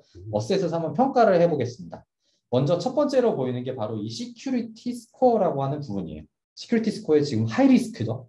24점밖에 못 받았습니다. 엄청 낮은 점수를 네. 받았네요. 제가 네. 이 이유를 한번 봤어요. 자, 여기서 Fix Now를 누르면은 네. 왜 점수가 낮게 책정이 됐는가에 대해서 우리가 확인을 할 수 있는데요. 첫 번째는 우리가 핸들하지 못한 알람. 그리고 두 번째는 액세스 키 누출 있죠. 네. 액세스 키를 어딘가에 올리신 거예요. 우리가 작업을 하면서. 근데 사실 이거는 이사님이 실수하신 게 아니라 저희가 이 네. 스코어를 좀 낮추기 위해서 일부러 임시 액세스 키를 만들어 놨고요. 그걸 디저브를 해놓고 깃허브에다가 올려봤습니다. 네. 그래서 이 누출된 액세스 키는 스코어가 30점이 깎이고요. 이걸로 인해서 또 굉장히 많은 저희가 디스크들이 파생이 되고도 합니다. 그리고 제 걸 올려놔서 되게 뜨끔했네요. 그렇죠. 그래서 그리고 나서는 저희가 기존에 세팅을 했던 저희 어카운트나 저희가 가지고 있는 인스턴스에 관련된 이런 컨피그에 문제점이 있는가에 대한 평가를 이렇게 확인을 할 수 있고요. 만약에 여기서 직접적으로 처리를 하고 싶으면 프로세스 나우를 누르게 되면요. 유출이 된 키가 나오고요. 깃허브에 지금 이사님의 계정이 나오겠죠? 딱 네. 걸렸습니다. S키가 이런 X키가 유출이 되었다라는 것을 이 디텍션 화면에서 확인을 할 수 있습니다. 깃허브를 프라이빗으로 저희가 했는데 그렇죠. 그래도 디텍션이 됩니다. 프라이빗이든 퍼블릭이든 네. 저희 깃허브에다가 외부에서 접근할 수 있는 깃허브에다가 XS키를 올린다는 것 자체가 퍼블릭 클라우드 관계에서 굉장히 위험성을 감지를 그렇죠. 하고 있습니다. 네네. 그렇죠. 그래서 이게 첫 번째로 저희가 클라우드의 이제 시큐리티 스코어에 대한 부분을 한번 살펴봤고요. 그 밑에를 보시면은 시큐리티 디펜스에 대한 부분인데요. 저희가 임의적으로 뭔가 바이러스를 일으킨다거나 아니면 랜섬웨어를 감염시킨다던가 vulnerability를 일으키기는 어렵기 때문에 지금 환경에서 일으킬 수 있는 위협인 XS키를 유출을 해봤을 때 이런 식으로 좀 한계가 유출이 됐다는 것을 확인을 해볼 수 있고요. 여기서도 물론 저희가 제어를 할 수도 있습니다. 그리고 그 밑에 보면 시큐리티 리스크적인 부분에서는 저희가 지금 현재 발생된 알라트하고 픽스되지 않은 vulnerability들 그리고 리스크 정도에 대한 우리가 이런 차트로서 볼 수 있는데요. 만약에 알라시 무엇이 있는가에 대해서 분명히 궁금하겠죠. 저 운영자니까요.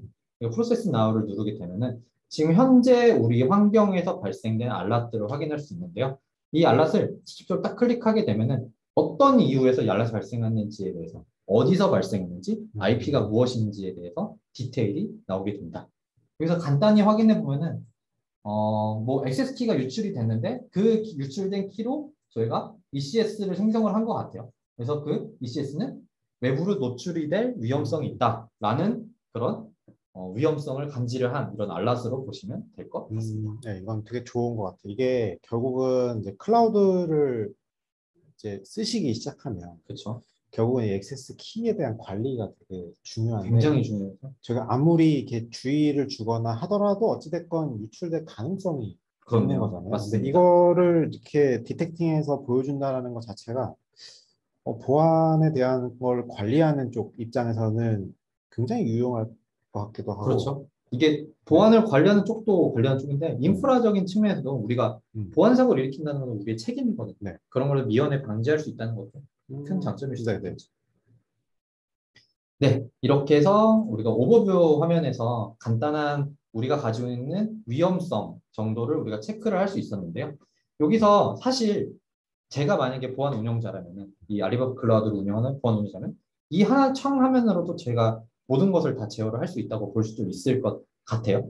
네, 하지만 여기서 제가 몇 가지를 더 보고 싶은 화면이 있는데요. 여기서 첫 번째로는 오퍼레이션의 리포트 부분입니다.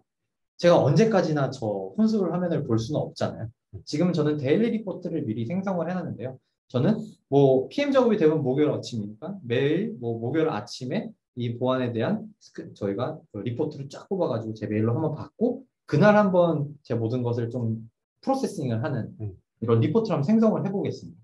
크리에이티브 리포팅을 누르시고 위클리 리포트를 하고요. 이거는 위클리로 할 건데 원슬리로도 가능하고요. 커스텀으로도 뭐 주에 2번 정도 라는 것도 가능합니다. 여기서 뭐 지금 에브리 먼데이로 표시가 되어 있는데 잉글리시에서 제 메일인 입력하게 되면요. 제 메일로 위클리로 매주 원슬리 이렇게 배송이 저희가 리포트를 받을 수도 있는 건데 이 데이터는 다양한 데이터를 제가 추출할 수도 있지만 저는 위클리니까 그냥 모든 데이터를 다 받아볼게요. 여기서는 기존에 확인한 오버뷰에서 확인할 수 있었던 저희 리스크, 하이 리스크에 대한 스코어링이 나오고요. 그 밑에 뭐 지금 현재 알럿이 어떻게 떴고 언제 떴고 무엇이 떴는지가 나오게 되고요. 뭐 뭔가 vulnerability나 아니면 베이스라인에 대한 문제점이 생겼을 때는 여기 차트에 나오게 되고요. 그리고 현재 이 알럿에서 좀 무언가 클라우드 3 때는 이런 디텍팅이 된 차트를 확인할 수도 있고 이렇게 저희가 지금 넣은 컨피그레이션 같은 이런 정보들이나 뭐 다양한 기본적인 이런 세팅에 대한 정보들을 모두 다 확인할 수 있습니다. 그래서 이렇게 해서 세이브를 하게 되면은 제 메일로 이제 매주 아마 이 리포팅이 날라오게 될 겁니다. 매주 아마 저는 키 누출된 거에 경고를 그렇겠죠. 네. 이게 일단 기본적으로 뭐 시큐리티 센스에서 굉장히 많은 기능들을 제공하고 있어요. 예를 들어서 뭐 시큐리티에 대한 부분이나 이미지 시큐리티는 이 다음 세션에서 한번 좀 자세히 다뤄보도록 하고 런타임 디텍션에 대한 부분이나 혹은 막 로그나 아니면은 그 밑에는 컴플라이언스 부분도 굉장히 많은 기능들을 제공하는데 오늘은 시간상 좀 넘어가도록 하고요. 저희는 지금 필요한 우리의 네트워크 관련된 서비스인 이런 전체 토폴로지를 한번 확인을 해보도록 하겠습니다. 오, 그림이 되게 이쁜 것 같아요. 이런 거 좋죠. 우리 네. 깔끔한 그림 좋아하잖아요. 그렇죠. 그러니까 이런 식으로 외부에서 들어오고 있고, 네. 그렇죠. 지금 환경 구성된 환경을 볼 수 있는 건데요. 지금 리전은 APEC, 사우스이스트 1, 싱가포르 리전이고요. 싱가포르 리전에 지금 5개의 VCP가 떠 있고 네. 우리가 배포한 ECS가 보이네요. 네. 그렇죠? 하시코프 ECS 1, 2, 0, 1, 2 이렇게 보이고요. 네네. 여기 앞에 우리 아까 SLB 설정했죠? 네네. SLB 설정하는데 그 앞에 클라우드 파이어 그리고 와프, 엔티디오스 그리고 DNS가 설정되는 것을 여기서 우리가 직접적으로 콘솔에 접속을 할 수가 있어요. 네. 네 번째, 첫 번째 클라우드 파이어를 한번 접속해 볼게요. 일단 되게 깔끔하게 토폴로지가 나와서. 이 토폴로지 굉장히 좋아하잖아요. 네. 이게 결과적으로는 우리 내부의 자원이 어디에 어떻게 있는지가 상상이 돼야 뭔가 문제가 있을 때 추적을 한다거나 하는 게 맞아요. 용이한 것 같은데 맞습니다. 저렇게 이제 한 번에 딱 그려주고 뭐 VPC 단위로 묶어주고 이렇게 나오는 거는 굉장히 도움이 많이 될 것 같아요. 이게 클라우드에서 굉장히 중요한 점이에요. 토폴로지라고 하는 단어 자체가 과거에 그냥 고정되어 있는 인프라스트럭처 환경, 그냥 센터에서 그리고 관제실에서 보던 관제 화면과는 좀 다르면 네. 왜냐면은 그때는 그냥 서버가 들어오고 나가는 게 한 달에 한 번 들어올까 말까 거의 고정되어 있는 환경이었거든요. 근데 지금은 환경이 계속 변해요. IP도 변하고 DNS도 도메인도 계속 변해요. 근데 이거를 다이나믹하게 캐칭을 해서 토폴로지를 실시간으로 뿌려줄 수 있다는 게 엄청난 능력 중 하나겠죠. 우리가 필요한 점 중 하나고. 네. 네. 그래서 이제 저희가 네트워크 보안 라인 중 첫 번째인 클라우드 파이어를 한번 설정을 해보겠습니다. 클라우드 파이어는 우리가 아까 말씀드렸다시피 L4 방화벽입니다. 즉 우리가 애플리케이션 레이어 이전에 네트워크 레이어까지의 우리가 방화벽을 이야기를 하는데요. 여기서 방화벽 세팅을 한번 해보겠습니다. 여기 파이어월 세팅에 들어가게 되면 현재 지금 우리 환경에서 외부로 유출될 수 있는 정보들, 즉 퍼블릭 IP나 EIP 같은 정보들이 여기에 어셋으로 뜨게 됩니다. 이 뜬 어셋에서 지금 현재 디저블이 돼 있죠. 이건 지금 현재 클라우드 파이어월의 보호를 받고 있지 않은 환경으로 보면 되는데요. 여기서 간단하게 파이어를 이네이블하는 작업은 그냥 선택하고요. 이네이블. 오케이. 그러면 이제 앞으로 이 모든 IP는 클라우드 파이어월의 보호를 받게 됩니다. 아, 해당 자원을 파이어월로 관리할 거냐 말 거냐를 그냥 이네이블만 시키면 그렇죠. 파이어월에 자동으로 추가가 되는 거예요. 대상으로. 자동으로 대상이 추가가 되는 것이죠. 네, 지금 이네이블이 됐네요. 근데 이 파이어월이 추가가 됐다고 해서 네. 모든 포트와 모든 인터넷이 보호가 되는 것은 아닙니다. 왜냐하면 우리는 파이어월에서 항상 이 포트와 IP 레인지와 소스와 데스티네이션에 대한 설정이 필요하거든요. 그렇죠. 저게 바로 액세스 컨트롤이죠. 그래서 우리는 일단 이렇게 이네이블을 한 것 자체가 파이어월에서 모니터링을 할 수 있고요. 파이어월에서 우리가 클라우드 파이어월에서 제어를 할 수 있다는 것을 이네이블했다는 것이고요. 만약에 여기서 모든 IP에 우리가 포트를 제한을 하고 싶다라고 하면은 이 액세스 컨트롤에 들어가 가지고요. 이 크리에이티브 폴리시로서 우리가 화이트리스트, 블랙리스트 같은 것들을 관리를 할 수 있습니다. 이게 약간 글로벌 시큐리티 그룹 같은 느낌이긴 한데 이게 네. 굉장히 비슷한 내용이기도 한데요. 네. 이게 우리 보안은 사실 2중, 3중으로 엮어도 부족하다고 하잖아요. 시큐리티 그룹은 그 하나의 VPC 안에서 하나의 인스턴스 그룹을 관리하기 위한 소규모의 파이어월이라고 보시면 됩니다. 네. 파이어월 하기도 되게 애매해요. 왜냐하면 이 사이에서 우리가 관리를 하는 것들이 외부와의 통신이 아니라 네. 그들 간의 통신에서 많이 제어가 되는 경우가 많거든요. 네. 그렇죠. 근데 우리가 그러니까 노스 사우스 바운드 외부에서 우리 내부 네트워크 즉 VPC로 접근을 할 때 우리가 이런 것들을 VPC로 접근을 할 때 제어하는 것은 바로 클라우드 파이어에서 한다라고 보시면 될 것 같습니다.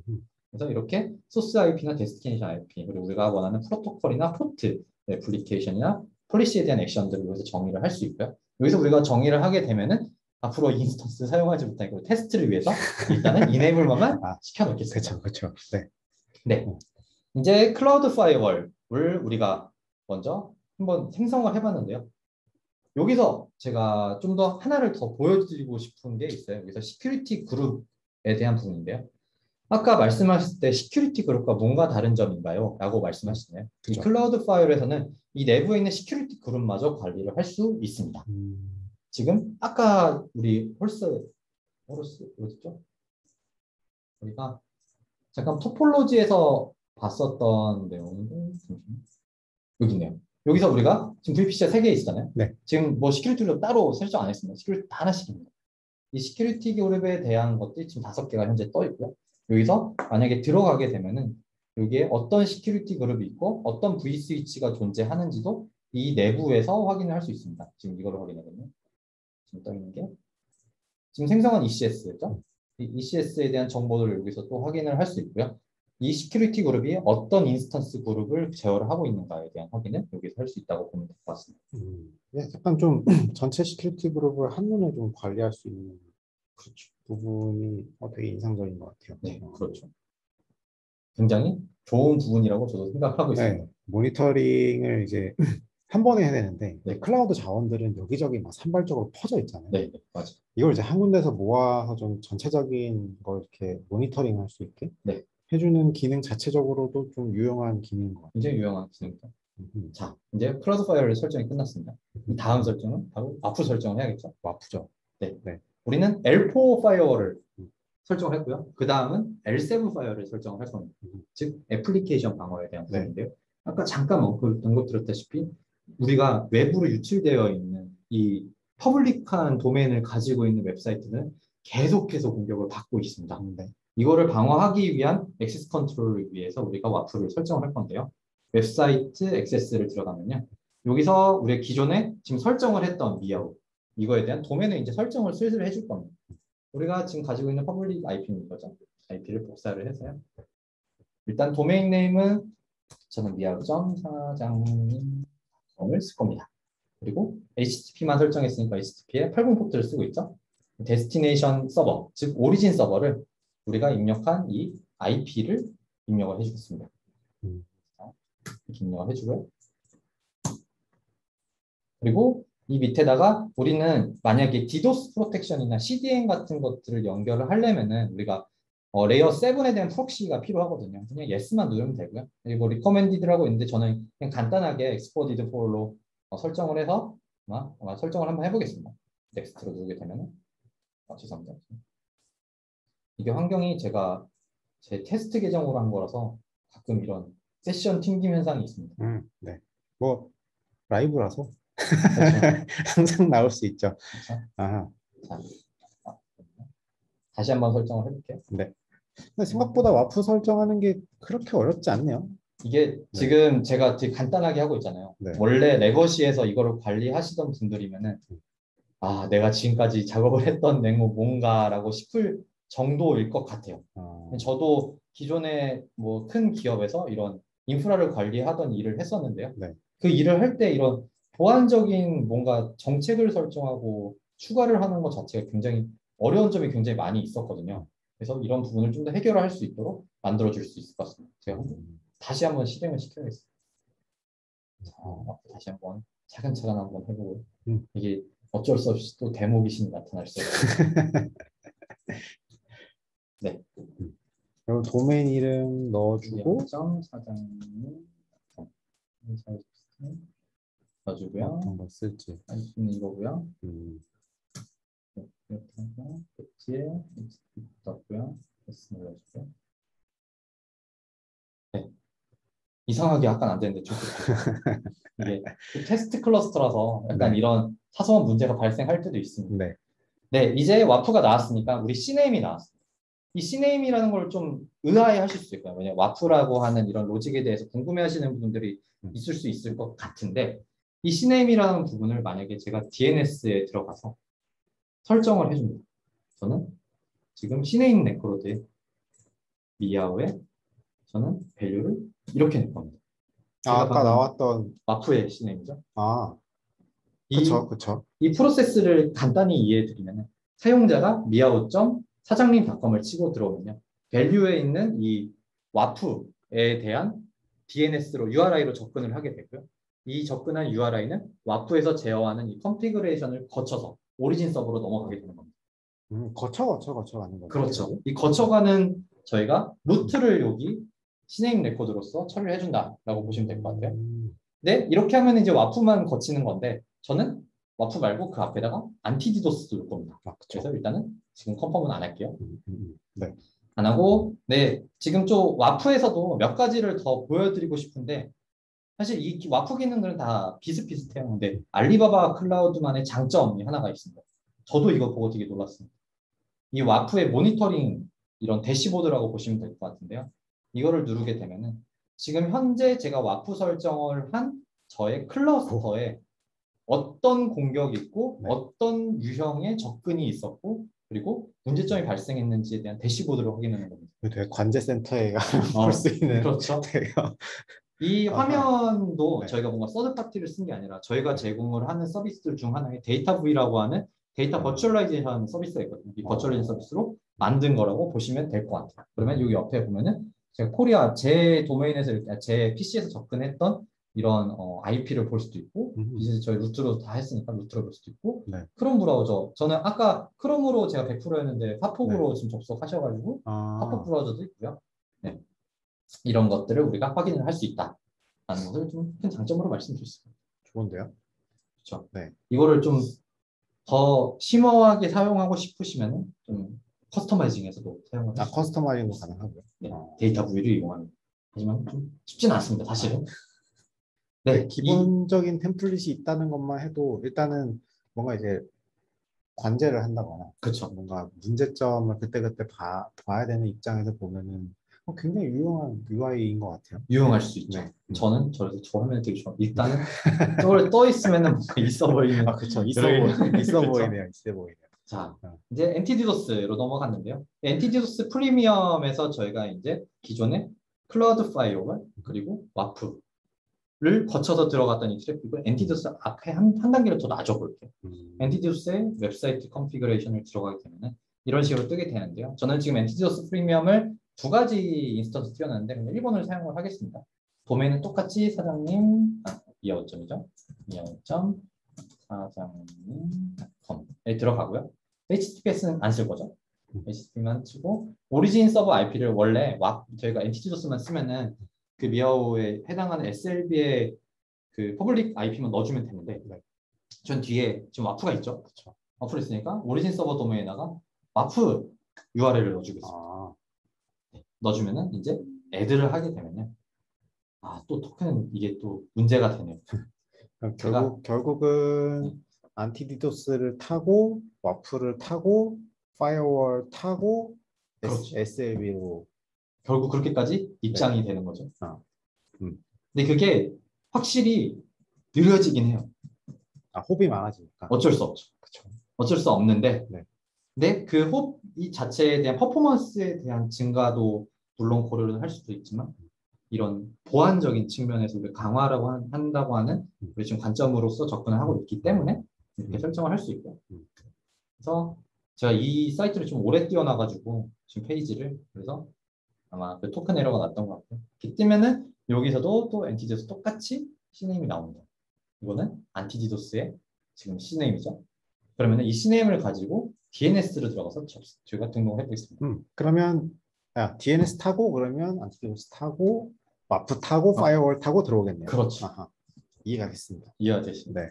다행입니다. 자, 이렇게 해서 우리가 컨펌을 하게 되고요. 그러면은 이제 정상적으로 입력이 됐죠. 그러면은 이 miao.사장님.com을 칠 겁니다. 치게 되면은 지금 좀 시간이 걸리죠. 지금 엔티도스 지나서 와프 지나서 파이어월 지나서 들어왔습니다. 잘 떴네요. 귀여운 거는 또 나타났네요. 네. 이렇게 우리가 실제로 인스턴스를 관리를 할 때 레가시적인 무언가의 컨피그레이션을 아니면 장비를 도입하고 이런 것이 아니라 클라우드 서비스만으로 우리가 이네이블을 함으로써 우리의 전체 인스턴스를 보호할 수 있다는 것을 보여드렸고요. 물론 이거를 테라폼으로도 전체적으로 컨피그레이션 할 수 있겠죠? 네, 저도 본 것 같아요. 그 와프 하신다 그래서 네. 테라폼 코드 쪽을 확인해 봤더니 다 값을 넣을 수 있게끔은 되어 있더라고요. 그렇죠. 그렇게 되면은 일단 우리가 가지고 있는 이 전체 환경, 그러니까 와프의 엔티디도스의 그 클라우드 파이어까지 이네이블된 환경 자체를 우리가 사전에 정의를 해놓고 테라폼으로 테라폼으로서 우리 새로운 인스턴스나 새로운 사업이 있을 때 띄우는 형태로 된다면 이거야말로 좀 뎁스옵스라고 자신 있게 말할 수 있지 않을까라는 그쵸. 생각이 드네요. 네, 미리 만들어 놓은 걸로 일단 미리 만들어 놓은 것 자체가 보안적으로 검증이 됐다라고 하면 실상 테라폼으로 쳐다봤을 때는 코드니까 이제 변수만 조금 바꿔가지고 그렇죠. 이번에는 싱가포르에 띄웠다가 이번에 이제 새로 런칭하는 이제 서울 리전에다가도 이렇게 적용하는 데 있어서 그렇게 어렵지 않게 그냥 한 번에 다 적용할 수 있지 않을까? 그렇죠. 이게 굉장히 좋은 포인트인 것 같아요. 그런 자동화를 할 수 있다는 부분이. 그리고 또한 운영적인 측면에서 저희가 되게 중요한 부분이 있죠. 이런 운영을 할 때 실제 리포팅이나 로그나 모니터링 부분에서 우리가 무언가 문제가 생겼을 때 직관을 하고 어디서 문제가 생겼는지에 대해서 우리가 판단을 해야 되는데 그런 것들을 저희가 이미 디파인 해놓은 이런 로직화에서 이런 로그 기반에서 뽑아내서 어떤 곳에 문제가 생겼고 어떤 것에 우리가 캐칭을 할 수 있는가에 대한 것을 볼 수 있을 것 같아요. 이거는 지금 방금 띄운 지 얼마 안 돼가지고 이런 리포팅이 제대로 나오고 있지 않은데요. 띄워놓고 여러분 좀 시간이 지난다면 이런 리포팅도 쉽게 캐칭할 수 있지 않을까 라는 생각이 듭니다.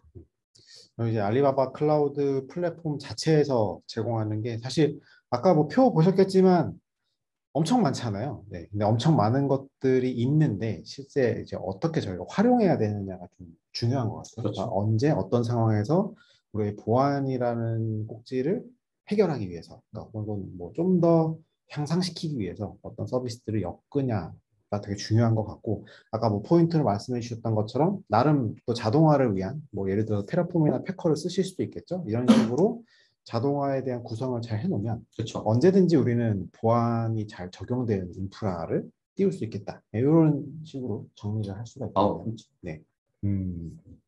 저도 오늘 처음 봐가지고 네, 알리바바 클라우드에 있는 이런 내용들이나 이게 또 뭐가 있는지 알아야 쓸 수가 있잖아요. 네. 그래서 이런 부분을 알아두시면 앞으로도 뭔가 알리바바 클라우드를 활용하시는 데 있어서 더 도움이 되지 않을까 싶습니다. 네, 맞습니다. 네, 오늘 저희가 준비한 내용은 여기까지 저희가 준비를 했고요.